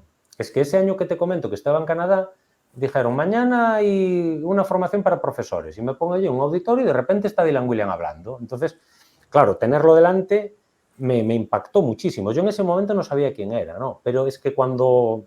Es lo que decías tú, igual que, no sé si lo hablamos en cámara o no, bueno, en la grabación o no, que decías que no es lo mismo leer en Twitter que ver en persona. Pues ver a esta persona en directo no tiene nada que ver con leer sus libros o demás, es totalmente diferente. Bueno, a esta y a otras. Supongo que a los gurús educativos también, no lo sé. Bueno, entonces, ¿a dónde quería llegar yo? Que decía unas cosas que para mí tenían todo el sentido. Y una de las que más me llamó la atención y que me dejó más marcado es que él es muy bromista, ¿no? Entonces decía, si vosotros al evaluar estáis llevando más trabajo que vuestro alumnado, lo estáis haciendo muy mal. Y eso me dio así aquí una vuelta aquí y ya empecé a hacer todo de otra manera. Qué buena frase, la había escuchado, por cierto, ¿eh? Sí, sí la había escuchado. Es muy buena. Fíjate, hablamos de eso, ¿no? Por eso, cuando os pregunto a vosotros, no quiero meterme en los temas, no quiero conocer vuestras experiencias y sobre todo me quiero alejar de esa polémica destructiva, es decir, que no es constructiva, porque a mí me encanta el debate respetuoso, riguroso, oye, porque hay un intercambio de posturas, ostras, eso al final siempre enriquece y te abre la mente, te la expande. Y eso me parece, a mí me motiva a reventar eso. Ahora, cuando veo de manera sistemática, esto es malo, malo, digo, hostia, ¿qué pasa aquí? ¿Tan malo es? ¿No? Entonces sí me gusta, al menos, tener esa capacidad de curiosidad, como decía, me repito mucho, ¿no? Y de leer bien y de escuchar, sobre todo de escuchar, ¿no? Y eso que me has comentado, Dylan Wiliam, usted, qué bueno, ¿eh? Y eso, y tener la oportunidad de ver a esa persona en directo, ¿no? Creo que eso es muy importante. Y creo que hace falta más que eso. Hace falta más que tengamos estos encuentros personales, no impersonales, porque yo creo que lo impersonal, valga la redundancia, desvirtúa a veces mucho este tipo de discursos y cada uno se lo quiere llevar a su terreno personal por las causas que sean. Y hablando de otros autores, en este caso autora, David, aquí sí te escribía y tenía mucho interés y además he estado leyendo bastante últimamente sobre ella y hablamos de María Montessori, que como sabes también ya Montessori, seguro que algunos que me escucharán se les pondrá el vello de ¡ay no, Montessori también, fuera, no sé qué! No lo sé, ya puedo meter un poquito de broma, ¿sabes? He leído bastante sobre ella, hay cosas que digo bien, hay otras cosas que a lo mejor he dicho, uy, esto tendría que, pasa que ya no tengo la oportunidad de hablar con ella, porque es una pena, ¿no? Pero bueno, aquellas personas que como tú, ¿no? Que sí, como la mencionas en tu libro, ¿no? Y de hecho, a mí me ha generado aquí un conflicto cognitivo, y te lo escribía, entre lo que leí, y permíteme que lo diga abiertamente, en el libro de Pascual, ¿no? Escuela de Lentaes, y luego lo que leí en tu libro, ¿no? O sea, y hay dos posturas ahí encontradas. Y yo decía, ostras, y ahora yo como estudiante, ¿no? Que soy, que leo a ambos autores, uno me dice una cosa y otra me dice otra, y yo digo, ¿a quién creo, no? O cuál es la fundamentación más allá de la crítica, ¿no? Es decir, ¿por qué a ti María Montessori es una autora, ¿no? Que tienes como en tu libro, ¿no? Que la sacas, ¿no? Y bajo tu punto de vista, ¿no? ¿Qué crees que ha aportado a la educación? Vale, sí, bueno, no sé, es que la pregunta es un poco larga y sí, esta vez sí que tiene una parte de mencionar el debate, ¿eh? Entonces lo voy a mencionar un poquito, bueno, solo un poquito, porque voy a decir que yo no he leído el libro este de Escola Dolenta, entonces tampoco sé exactamente todo lo que expande la idea de que tú me comentabas, de que es una de que las teorías de Montessori son acientíficas y no sé qué. Y primero, antes de decir lo que a mí más me causa admiración por las ideas de Montessori, lo que tengo que decir es que, porque tú me comentabas, ¿a quién hago caso? Y digo yo, vamos a ver, yo creo que lo mejor es, como comentábamos antes, el método Montessori, por ejemplo, es un libro muy asequible que hasta se puede conseguir en PDF en Internet. Entonces yo recomiendo, si tú me haces la pregunta, yo te recomendaría leer el método Montessori y elabora tu propia idea al respecto. Pero como me has preguntado, yo te digo la mía, ¿no? Entonces, lo que a mí me impresionó cuando yo tampoco lo leí todo, yo leí algunos capítulos, es un libro muy extenso, creo que es de 400 páginas o algo así, y a ver, sinceramente, tengo muchas cosas que hacer, entonces, bueno, y también vaguear a veces, ¿no?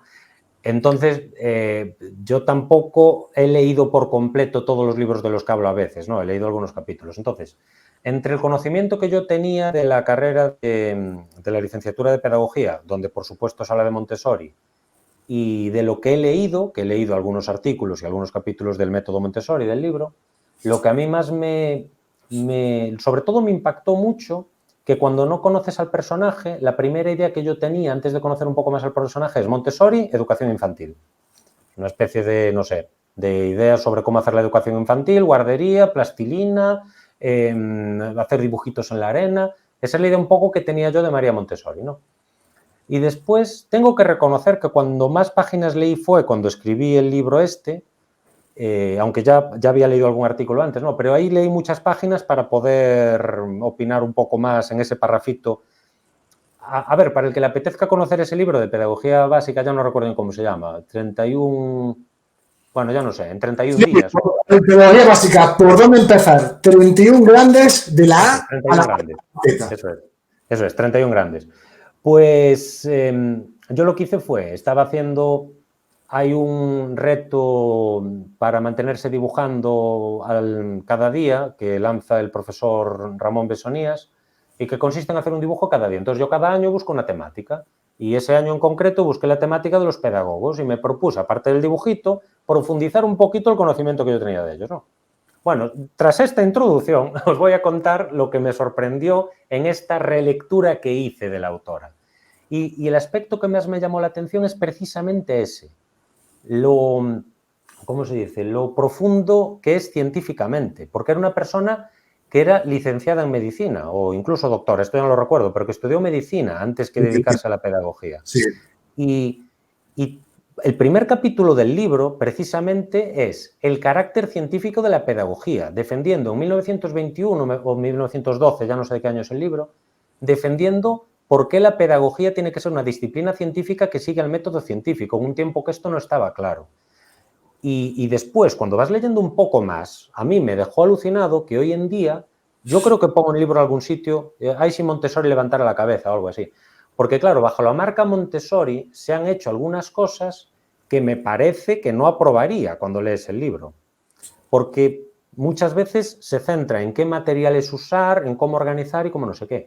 Y cuando lees el método Montessori, el núcleo del método es precisamente que el profesorado sea experto en investigación-acción. Es decir, que sean expertos en observar lo que sucede en su aula, en sacar conclusiones y en mejorar a raíz de lo que van viendo que funciona y lo que no funciona. Entonces, desde mi punto de vista, es de los libros de pedagogía más científicos que se han escrito, sobre todo por el contexto en el que se escribió. Y bueno, eso me parece que eso sí que contesta a tu pregunta, creo. Sí, no, explica. Vuelvo a preguntarte desde mi siempre, pero eso, por saber tu experiencia, ¿no? Yo sé verdad que me está metiendo un poquito más adentro. Incluso he llegado a hacer, y lo tengo escrito, frases célebres o citas célebres de Montessori y Platón. Ojo, de ambos. Y bajo mi humilde opinión he encontrado en algunas puntos. Digo, pero si está diciendo lo mismo, pero quizás con otras palabras, o al menos lo que yo interpreto, ojo, y luego ya podrá la gente corregirme si quiera, lo que quiera. Y has dicho algo que me parece fundamental. Mira, cuando yo personalmente, David, veo que se critica algo, una metodología, un método, lo que sea, cualquier opinión, un libro, tal, yo tengo la idea, y no sé si coincides conmigo, en que yo me voy mucho a la persona. ¿Qué quiero decir con esto? que la acción del docente creo que es mucho más poderosa que una metodología per se. Es decir, yo conozco y me está informando y a raíz de todo esto he estado en alguna charla, conozco aquí un centro en un pueblo que trabajan con la metodología Montessori, he estado allí, in situ, he visto el centro y la manera de trabajar, yo he dicho, a ver, que podrá haber cosas mejorables como todo en la vida, ¿no? Pero digo, pero si esto es una pasada, pero que hay autonomía, personas pendientes, guían, apoyan, materiales determinados para trabajar psicomotricidad fina, elementos para trabajar números, cálculo mental, poco a poco lectura con imágenes, no sé, te podría sacar un montón de cosas. Que yo digo, pero si esto es un entorno con unos estímulos súper ricos. Ahora, yo te hablo de ese entorno, ojo, te das cuenta, yo te hablo solo de uno. Yo no sé lo que harán en otros, no tengo ni idea, David. Seguramente en otros sitios a lo mejor pues, lo estén utilizando como una marca comercial y estén haciendo de ello lo que les dé la gana. Es como si hablamos, por ejemplo, de la gamificación. Aprendizaje basado en un proyecto. O sea, toda esta metodología innovadora, que también le he escuchado a David Ortiguela sobre el tema de la innovación, de que no todo per se es innovación, hay cosas que funcionan, pero sobre todo el hecho de saber hacer un buen diseño, saber adaptarla a tu contexto y, por supuesto, tú saber transmitirla y atender al alumnado. Esta es mi modesta opinión en base a la experiencia vital que tengo hasta el día de hoy. No sé lo que pensaré mañana o dentro de una semana, pero esto es lo que sé, lo que te puedo decir a día de hoy, ¿sabes? Sí, no, segurísimo que hay. A ver, obviamente tendrá que hacer, centros Montessori donde sí que apliquen el método Montessori tal y como se escribió. Yo no he tenido la suerte que has tenido tú, me gustaría mucho visitar centros Montessori, pero mi trabajo no me lo permite demasiado y no los tengo cerca, ¿no? Pero es una cosa que tenía pensado hacer desde hace tiempo. Me interesa muchísimo, sobre todo desde esta relectura que he hecho, ¿no?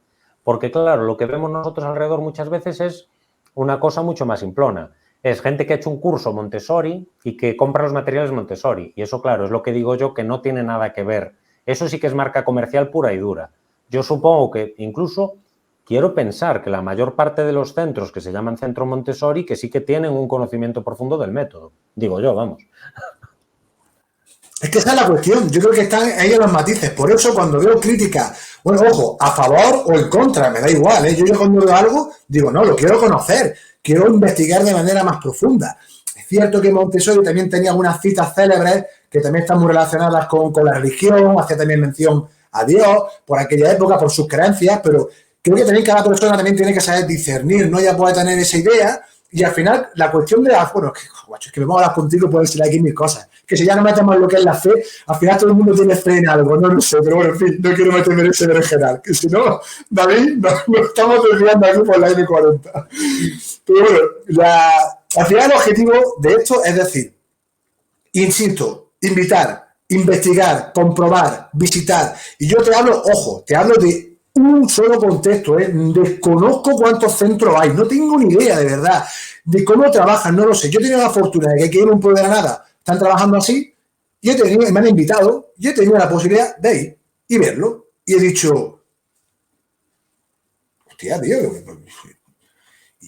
y tanta crítica, pero sí, coño, y ves cómo los niños van avanzando con el que, porque luego viene informado de que está y dices tú, hostia, esto no es el fin del mundo, esto no es el apocalipsis, no sé, o sea, estos mensajes tan, a veces digo, hostia, hay que ponerlo en contexto, en fin, a lo que voy, creo que la clave está en los matices, en realmente conocer en profundidad las cuestiones de las que se habla, más allá de a lo mejor de un cierto marco teórico que siempre nos sirve de sustento, pero también luego está a juicio de la interpretación de cada persona y luego ver también cómo trabaja la gente. Interrumpa, es que me vino a la mente otra idea mientras hablábamos, porque una de las cosas que me decías tú es si era científico o no el método, ¿no? Sí. Ya no solo que hoy en día sí que existe un montón de papers analizando resultados de centros Montessori, que lo hay, sale en Google, ¿no? Sino que lo que decías tú antes, es decir, estudiar el trabajo de la propia María Montessori, que hoy en día se sepa, a lo mejor, que alguna de las cosas que ella decía no se sostienen hoy en día, no quiere decir que no sean ciencia. Porque ella los elaboró con un método científico riguroso, pero se podría equivocar, como todas las ciencias que avanzan. caramba, si desde 1912 no hemos avanzado nada, igual entonces sí que nos tenemos que plantear si lo estamos haciendo bien nosotros, no ella. Otro matiz que acabas de señalar que creo que es muy importante, también contextualizar, ¿no? También un poco el marco teórico, que me imagino con el paso del tiempo, aquellas personas que hayan cogido el testigo, si son responsables, pues tendrán que ir haciendo las transformaciones, las mejoras, las adaptaciones oportunas, pertinentes y necesarias para que ese método siga teniendo ese rigor y esa eficacia. Y no se haga pues de manera comercial, que si entiendo que la crítica va por ahí, por supuesto que la acepto. Yo, como digo, si hay un problema, hay algo que se está haciendo mal, oye, genial, pero esto es lo que digo, no generalicemos, no es como la policía es mala, es que los profesores son todos vagos, es que los profesores tienen muchas vacaciones, es que los políticos son todos malos. No, ocho, habrá gente muy responsable y trabajadora y habrá gente pues que no lo sea tanto, ¿no? O al menos esto es lo que yo opino, David, ¿sabes? En ese sentido. Y bueno, vamos a seguir avanzando, ¿vale? Ya estamos llegando ya casi a la recta final, David, no te quiero dar mucho más tiempo. Y mira, te dejo aquí una frase que me ha gustado muchísimo y dice lo siguiente: el aprendizaje es más efectivo cuando se produce de una manera activa y no mediante transmisión. Y te preguntaba, ¿qué quiere decir de una manera activa y cómo se lleva a cabo, ¿no? Ese tipo de aprendizaje. Bueno, pues qué sé yo, el aprendizaje activo es hacer cosas, el aprendizaje por transmisión es que te las cuento. Y a ver, pues ahora mismo la verdad es que no sabría mencionarte tampoco trabajos concretos que lo demuestren, pero los hay y muchos. A mí personalmente, los que más... Ya ves que yo soy tirando a clásico. A mí los autores clásicos me han revelado muchas cosas. Y con respecto a esto, para mí yo creo que es insuperable el trabajo de John Dewey, porque explica tan bien por qué hay que hacer las cosas que estás aprendiendo y por qué tienen que estar en un contexto de la experiencia y no solo de contarte cosas. Y estos días me divirtió mucho, no sé si lo viste tú en Twitter, alguien publicó un artículo de Manuel Fraga diciendo esto mismo, que la escuela tenía que ser tanta transmisión y tenía que ser... Aparte lo ponía en inglés, decía, tiene que ser un poco menos de know about y ser un poco más know how. Pues viene un poco de eso, hacer lo que comentábamos antes también, esto que decíamos de aprender ajedrez, ¿no? Y yo no digo, porque a veces también se hace estas falsas dicotomías, ¿no? ¿Entonces qué? Entonces no hay conocimiento. Solo haciendo no se puede aprender. Es que el aprendizaje por descubrimiento es falso, porque si yo te dejo ahí a tú, ¿qué vas a descubrir todo el conocimiento? A ver, un equilibrio. Combinar la práctica y la experiencia con que yo estoy aquí ayudándote y facilitándote los aprendizajes. Cuando me tenga que sentar a explicarte algo, me sentaré. Que, por cierto, esto ya está también en el libro de Montessori. Ella pone algunos ejemplos muy divertidos. Hay uno que me llamó mucho la atención, que dice, en una ocasión entro yo en un aula y una profesora le está explicando el triángulo y el cuadrado a unos niños. Y claro, la profesora tiene una plancha en la que encaja el cuadrado y le dice, mira, esto es un cuadrado, y lo pone. Y luego pasa el dedo del niño y le dice, ves, una línea, 2 líneas, 3 líneas, 4 líneas. Mira, esto es un ángulo. Entonces, claro, a mí me sorprendió mucho, porque yo leyéndolo pensaba que iba a decir, así es como se hace. Dice, esto no se puede hacer así, porque si yo te quiero enseñar lo que es un cuadrado, ¿para qué te enseño lo que es una arista y para qué te enseño lo que es un ángulo? Te voy a despistar. ¿A dónde quiero llegar?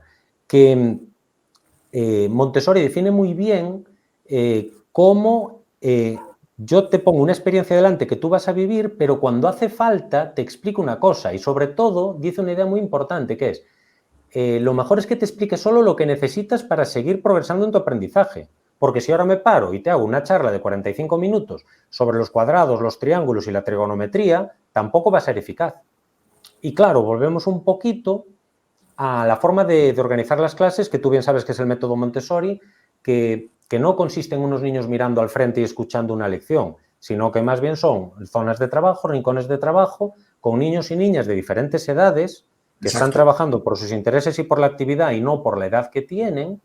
Y claro, ¿cómo se consigue tiempo para hacer todo esto? Porque a lo mejor tenemos que plantearnos que toda esa transmisión de contenidos, que sigue siendo útil explicar de vez en cuando alguna cosa y la instrucción directa es necesaria, pero a lo mejor nos podemos plantear que en lugar del 98% del tiempo, a lo mejor no tenemos que pasar el 2% del tiempo, pero entre el 2% y el 98% hay un montón de margen, ¿no? Equilibrio.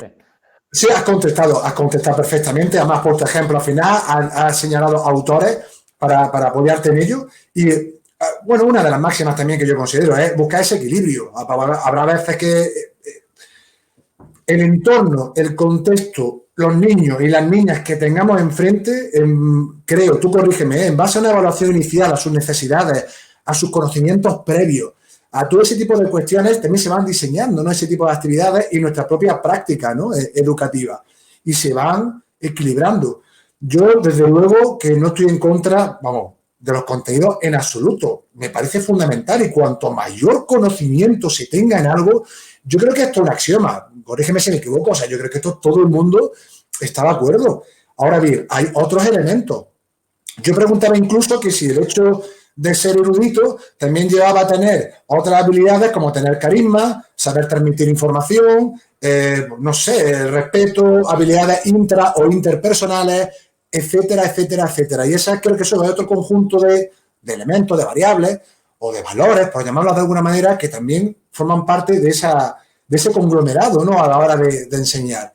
Entonces, ahí es base a lo que tú comentas, ese equilibrio. Por supuesto que los contenidos son fundamentales. Yo creo que, no sé, David, yo creo que aquí no hay discusión. ¿Cómo? Y la instrucción directa también, no nos engañemos. De hecho, es que yo creo que hay una concepción errónea. También la hablaba, fíjate que, bueno, ya aprovecho también, hablaba con Alberto Rollo también, que tengo también pendiente de tenerlo aquí, porque también tengo muchas ganas de escucharlo. Y he tenido con él también por Twitter, le hice una serie de reflexiones, también he conversado con él. Y claro, yo le decía eso también, con el tema de instrucción directa. Es que yo creo que hay una concepción errónea como tal.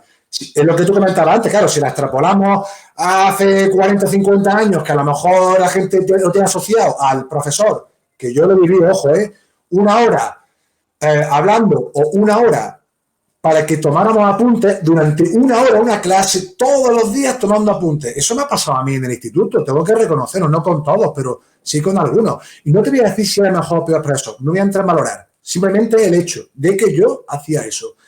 Hombre, si buscas ese equilibrio, oye, pues a lo mejor un día toca copiar un poquito más, pero ve modificando también ese escenario, también en base a la respuesta que te dé el alumnado. Pregunto, ojo, como actual alumno, ¿no?, de educación privada. No, y volviendo al ejemplo que te daba hacia el principio, del mundo que te digo que conozco bastante, que es el ajedrez, yo al principio te decía, para el contrario, no, que no puedo aprender solo jugando las partidas, pero es que tampoco puedo aprender solo leyendo un libro. También tendré que jugar. Si no, no voy a poder ejecutar lo que he aprendido. Yo creo que esto es muy, no sé, creo que hay poco debate, ¿no? Me ha pasado a mí como jugador de baloncesto. Yo también puedo, o sea, me pueden explicar muy bien cómo es la mecánica de tiro, tal, esto y lo otro, pero si yo luego no ensayo y sobre todo tengo una persona que me esté guiando y que me esté corrigiendo y que me esté dando feedback, así como voy a mejorar, porque yo te comento una historia moral, no sé si la he escuchado, yo antes, creo que no la he contado nunca. Yo era muy fan de la NBA, Michael Jordan, y yo grababa los partidos, VHS. Yo paraba, lo echaba para atrás, ponía el play en lento para ver cómo hacía los movimientos Michael Jordan. Uno me contaba que era el fadeaway, de botar, hacer el giro y luego saltar para acá. Y luego yo me ponía a practicarlo yo solo. Pero luego pasa el tiempo y te das cuenta de que no lo hacía del todo bien, me faltaba rotar bien, el giro, un apoyo más largo para deshacerme de la defensa. Es decir, si yo llego a tener en esas prácticas mías a alguien que me hubiese guiado, hubiese depurado mucho más ese movimiento técnico individual. Por lo tanto, yo creo que esto también lo podemos trasladar perfectamente al ámbito educativo. Es decir, ese equilibrio, ¿no? Habrá veces que habrá falta más contenido en el inicio, luego meter un poquito de práctica, es decir, esta complejidad y a la vez belleza, ¿no?, de lo que digamos, anidan, ¿no?, en los procesos de enseñanza-aprendizaje. Sí. No, y el ejemplo a mí me gusta mucho, es que para mí no se diferencia tanto los aprendizajes. Yo cada día estoy más convencido de que todos los aprendizajes son muy similares. Entonces, ¿por qué? Si yo quiero aprender, lo que dices tú, quiero aprender a hacer tiros en baloncesto. Primero, no puedo solo leer sobre ello, tengo que practicar. Y no puedo practicar yo solo, tendré que practicar también jugando partidos, porque no es lo mismo estar practicando yo las mecánicas que cuando tengo un defensor delante, ¿no? Y claro, gran parte de lo de Michael Jordan no era el movimiento en sí, era su talento para inventarse movimientos en función de la situación que surgía.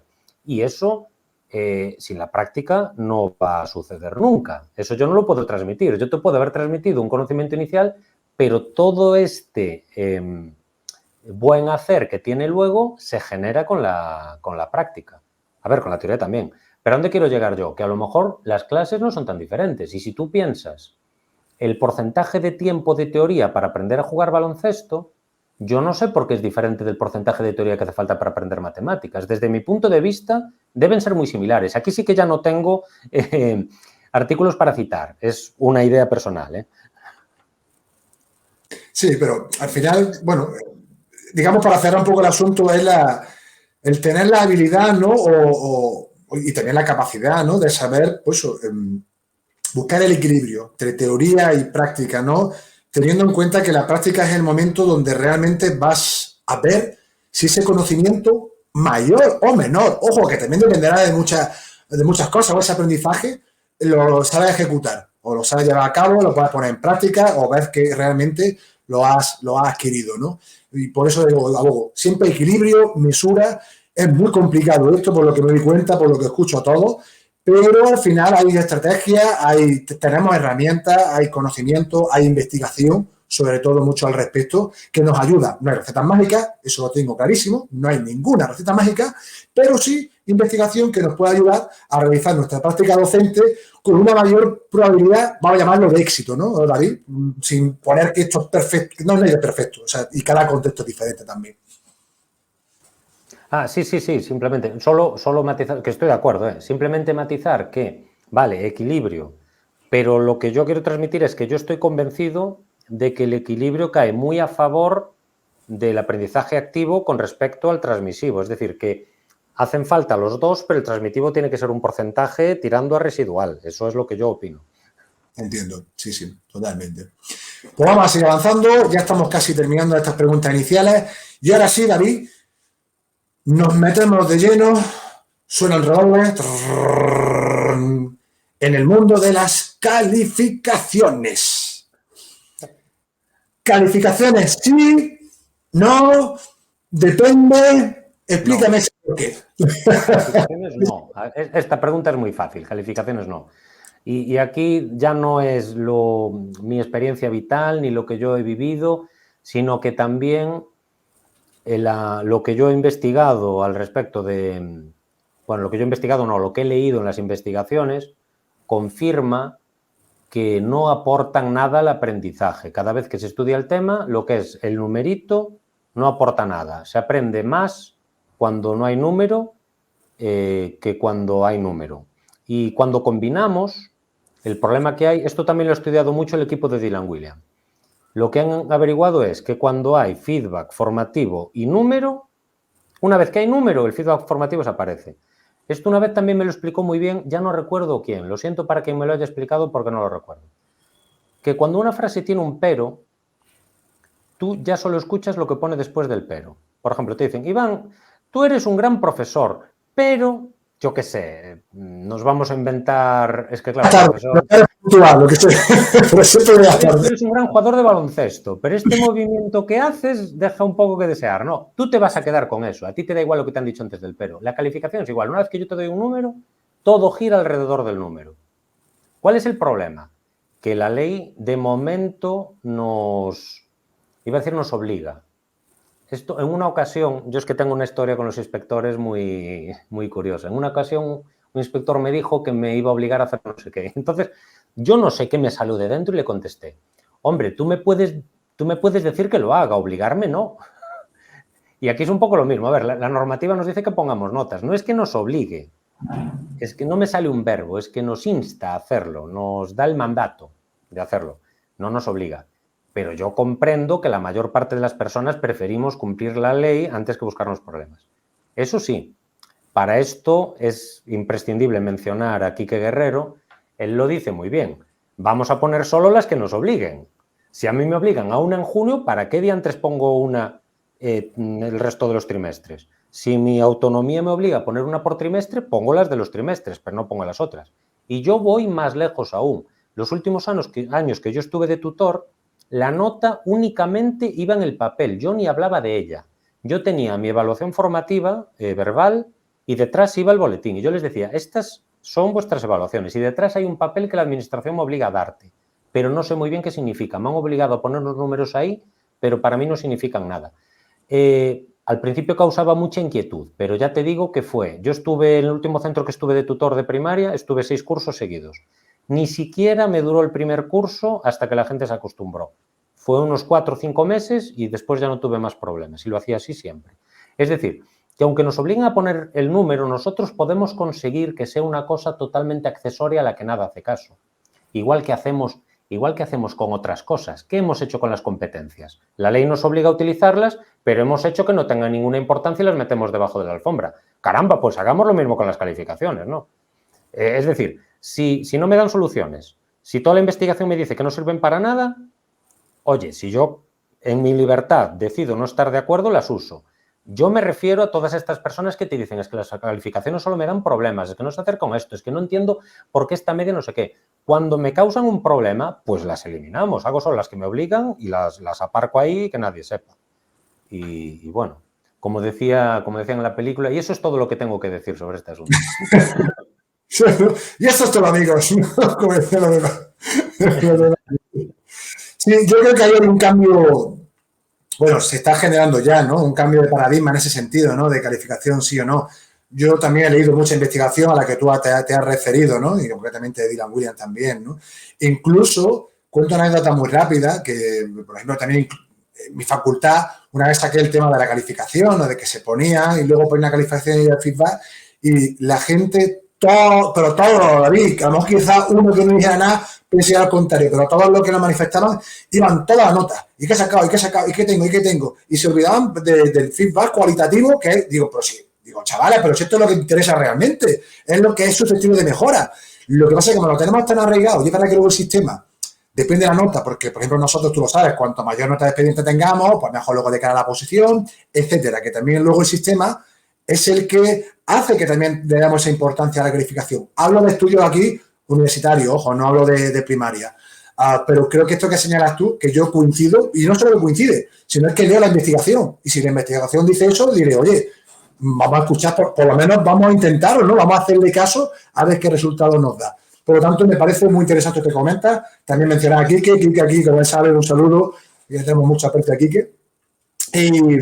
Y ya terminamos con esta última pregunta de sección, ya pasamos con las dos últimas de cierre, David. Y quería preguntarte lo siguiente, ¿cómo es un día de trabajo tipo de David y Cándara? Pues la respuesta es que no hay un día tipo. A ver, yo te puedo contar, puedo hacer un día ficticio de qué cosas hago yo normalmente. Bueno. Porque es que ya te digo que cada día es completamente diferente. Para empezar, soy itinerante, entonces eso ya es una bomba de relojería. Ya no sabes lo que va a suceder. ¿No? Ya, yo qué sé, desde que vas hacia un sitio y te llaman para que vayas a otro y no sé qué. Y yo desde el principio lo que sí que tenía claro, yo acepté el plazo itinerante conscientemente. Entonces yo lo que tenía claro es, yo lo que no voy a hacer es que mis derechos como persona laborales puedan hacer que yo esté menos satisfecho con mi trabajo. ¿A dónde quiero llegar? Que hay gente que enseguida dice, no, porque yo soy itinero, me tengo que ir a casa a las 2. O a mí no me puedes obligar a ir a 2 centros en el mismo día. No, yo traté desde el principio de que eso fuera el menor obstáculo posible. Obviamente tampoco me gusta estar todo el rato en el coche pasando de un sitio a otro, pero hasta cierto punto, que hay gente que llega y dice, no, por ejemplo, es muy común que digan, no, yo tengo derecho a estar el lunes en un centro, el martes en otro, el miércoles en otro. A ver, es un derecho laboral. Yo no voy a hablar mal del que lo reclame. Los derechos laborales se pueden reclamar. Pero yo, cuando vine a esta plaza, tenía claro que eso me iba a perjudicar ejercer ese derecho. Entonces yo decidí que iba a tener un poco más de presencia frecuente en los centros si me movía en el medio de la mañana. Entonces voy más veces a cada uno, ¿no? Bueno, tras esta breve introducción porque es una parte importante de en qué consiste mi día, que es ir en coche de un lado a otro. Por lo demás, yo lo que planifico hacer habitualmente es un tiempo de trabajo de burocracia, adelantar informes que estén pendientes por hacer, resolver cuestiones burocráticas que te encargue la administración, de estadísticas, de NEAES, lo que sea. Trato de dedicar un tiempo a eso. A veces el tiempo te come y hay que dedicar mañanas enteras, ¿no? Pero idealmente yo le dedicaría un ratito. Idealmente todos los días dedicaría un ratito a visitar algún aula para mejorar el conocimiento que tengo yo del alumnado y poder asesorar mejor a los compañeros. Esto, en la práctica, no siempre lo hago. A veces, porque dependiendo de cómo estén las relaciones, ¿cómo llamarles?, de interacción, de bien o mal, es más fácil o más difícil ir a una clase y que te reciban bien, ¿no? Pero yo lo intento hacer. Y otra cosa que intento hacer todos los días que puedo es estar un poco al día, mantener al día, digamos, mi base de datos de lo que te decía antes, para asesorar a los compañeros de qué se sabe sobre este tema. Y bajarme un par de cosas, subrayarlas, leer algo, tomar mis apuntes y ordenarlos y demás. Y después también, de vez en cuando, dedicarle un poquito de tiempo a mejorar el sistema informático que yo tengo para los datos, para sacar los informes y demás. Porque desde mi punto de vista es muy importante este aspecto. A ver, idealmente tendrían que hacerlo técnicos de la administración, pero como no lo hacen, lo hago yo. Porque si tú te lo curras un poquito, ahorras muchísimo tiempo en hacer cosas. Por ejemplo, yo para hacer informes, una cosa muy simple para ejemplificarlo. Lo hago haciendo una consulta a una base de datos y le voy pegando yo luego los elementos, pero con un programa, ¿no? Y entonces, ya en el informe, el programa comprueba el nombre completo del alumnado, lo que haga falta, la fecha de nacimiento, en qué curso está, incluso pone debajo la fecha automáticamente firmado por David González Gándara. Parece una tontería, pero si tú juntas los minutos que te lleva hacerlo de cada vez, y el timbre arriba y demás, si juntas los minutos que te lleva hacerlo y lo preparo para que lo haga con un clic, al cabo del año a lo mejor he ganado 1 hora. Es una tontería, sí, pero como este tema hay muchos otros. Imagínate cuando te preguntan, oye, júntame todas las notas que tengas sobre esta alumna, sobre el tema no sé qué. Yo también lo puedo preparar para que automáticamente me las localice si yo lo tengo todo pasado y demás. Y claro, parte de este proceso es las notas que tomas a mano en clases. Cada vez que puedo dedico unos minutitos a pasarlas a ordenador, porque si no, no hay manera. Y después también hay que dejar algún tiempo, idealmente, para hablar con el alumnado en los espacios que tenga de ocio y demás. Yo trato de ir a algún recreo y acercarme a donde están jugando y hablar y demás, también para conocer ese ámbito, que te vean presente por si se quieren acercar a contarte alguna cosa, que claro, todo lo presente que pueda estar siendo itinerante, ¿no? Y lo mismo con el profesorado, que vean un poco tu presencia, que sepan que pueden venir a plantearte cosas y dedicar algo de tiempo diariamente a poder hablar con alguien. Como comprenderás, es imposible hacer todo esto cada día, entonces hay que dosificarlo. No, entiendo, pero bueno, has dejado más o menos eso, líneas de trabajo que vas desarrollando un día a otro en función de diferentes factores, pero más o menos conocer es complicado y más tu situación. Tipo es la expresión, entiéndeme, ¿no? Tipo más atípico, ¿no? De que cada día algo diferente, ¿no? Pero al menos un poco para darle un poquito, ¿no?, de claridad en cuanto, ¿no?, a la labor que desarrollas.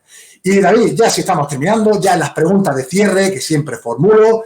La primera de ellas, ya sabes cuál es, ¿no? ¿Qué libros educativos, nos recomendaría a todas aquellas personas que nos estén viendo? Bueno, vamos a ver, aquí como decía Umbral, no, he venido a hablar de mi libro. Vamos a ver, es que en mi libro recomiendo como mínimo 31 libros buenísimos. No sé con cuál quedarme de esos 31, la verdad. Entonces, lo estuve pensando estos días, como se lo preguntas a todo el mundo, dije yo, ¿qué voy a contestar yo a eso?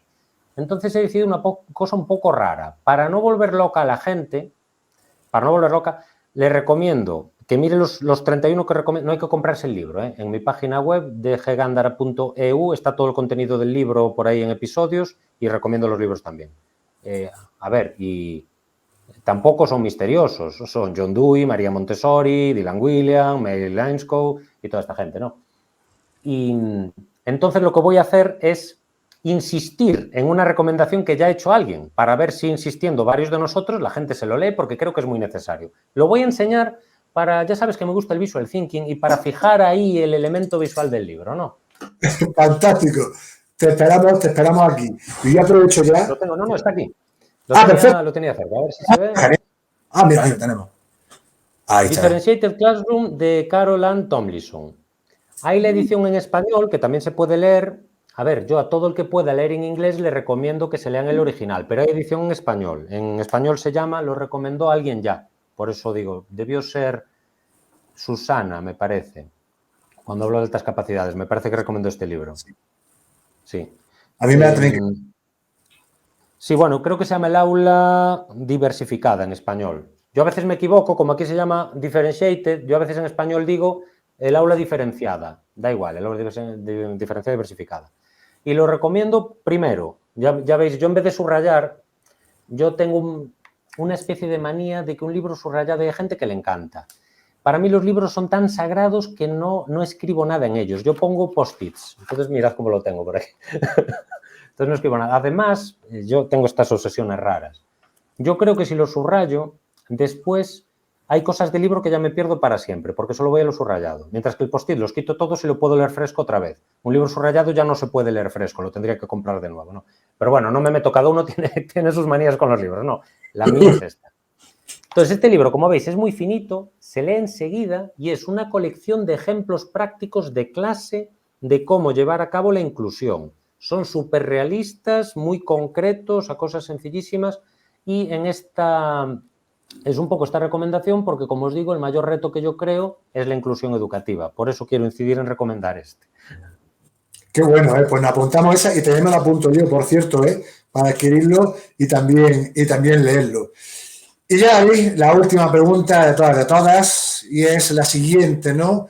¿Qué consejos nos daría a aquellas personas que, como yo, nos queremos dedicar al mundo de la enseñanza? Uf, qué complicado. Aquí da tentación de decir, ¡uy! ¡Corred, insensatos!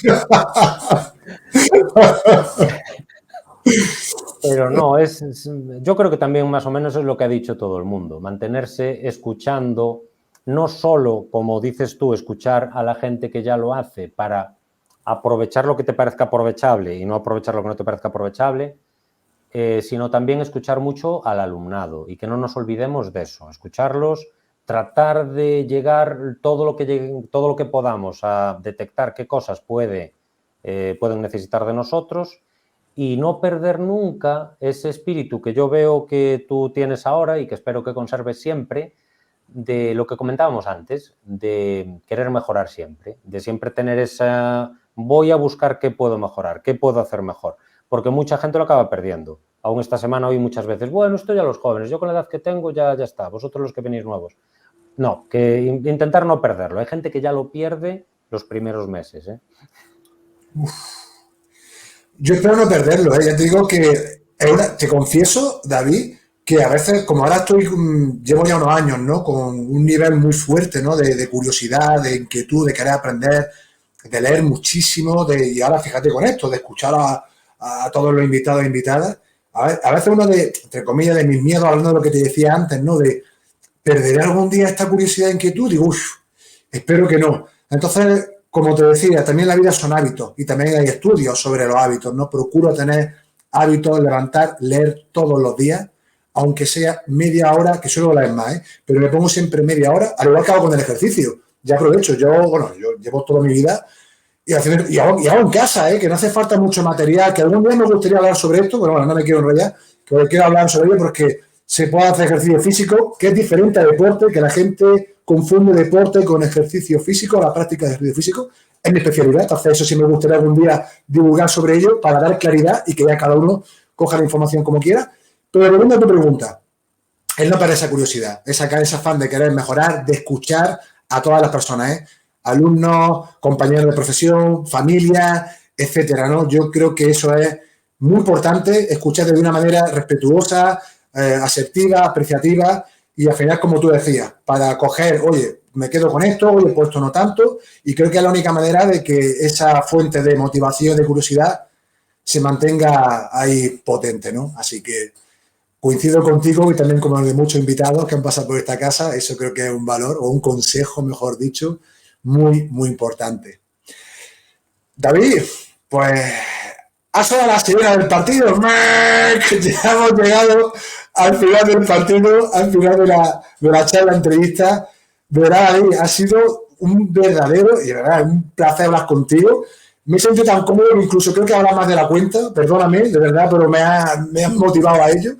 Y ha sido un placer, de verdad, hablar contigo, escucharte, hablar y charlar distendidamente y sobre todo aprender de tu experiencia, ¿no? Y un poco, bueno, de toda la trayectoria que llevas desarrollando. Así que, de verdad, muchísimas gracias por tu atención y haber dedicado y regalado estas casi ya más de 2 horas contándolas de fuera de cámara.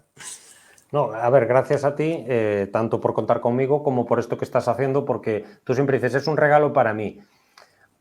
Yo creo que es un regalo para todo el mundo, también para los que tenemos este espacio para hablar con calma sobre temas que normalmente no se puede. Y oye, del material que has hecho hay ya cosas que yo tengo ahí atesoradas que quizá no se hubieran podido conseguir de otro modo. Entonces es un regalo para todos lo que estás haciendo. Te agradezco mucho las palabras y he de decirte que yo no pensaba, a ver, teniendo en cuenta las expectativas que hemos hablado antes, yo no tengo pensado ni quiero YouTube, pero es cierto que el feedback, ¿no? Las muestras de cariño y de atención, ¿no? Que estoy teniendo por vosotros, que eso es lo que más me importa, más que un número. Hablando de calificaciones, más que un número, a mí lo que me importa es el feedback, los comentarios, el ver que a la gente le puede estar sirviendo algo, ¿no? Para por lo menos reflexionar, para aprender. Ya con eso, David, yo ya me siento más que satisfecho y totalmente, vamos, abrumado. Así que, nuevamente, de verdad, darte las gracias y nada más. Y al resto de personas que, como siempre digo, habéis llegado hasta aquí, gracias de corazón. Como siempre digo, comentarios, si queréis aquí abajo, a ser posible, constructivos como suelo señalar. Y nada más, esto es todo. Les invito a un nuevo episodio de Charlamos sobre Educación y nos vemos en la próxima edición. David, muchísimas gracias. A ti. Chao, hasta luego. Adiós. Loose change for getting down.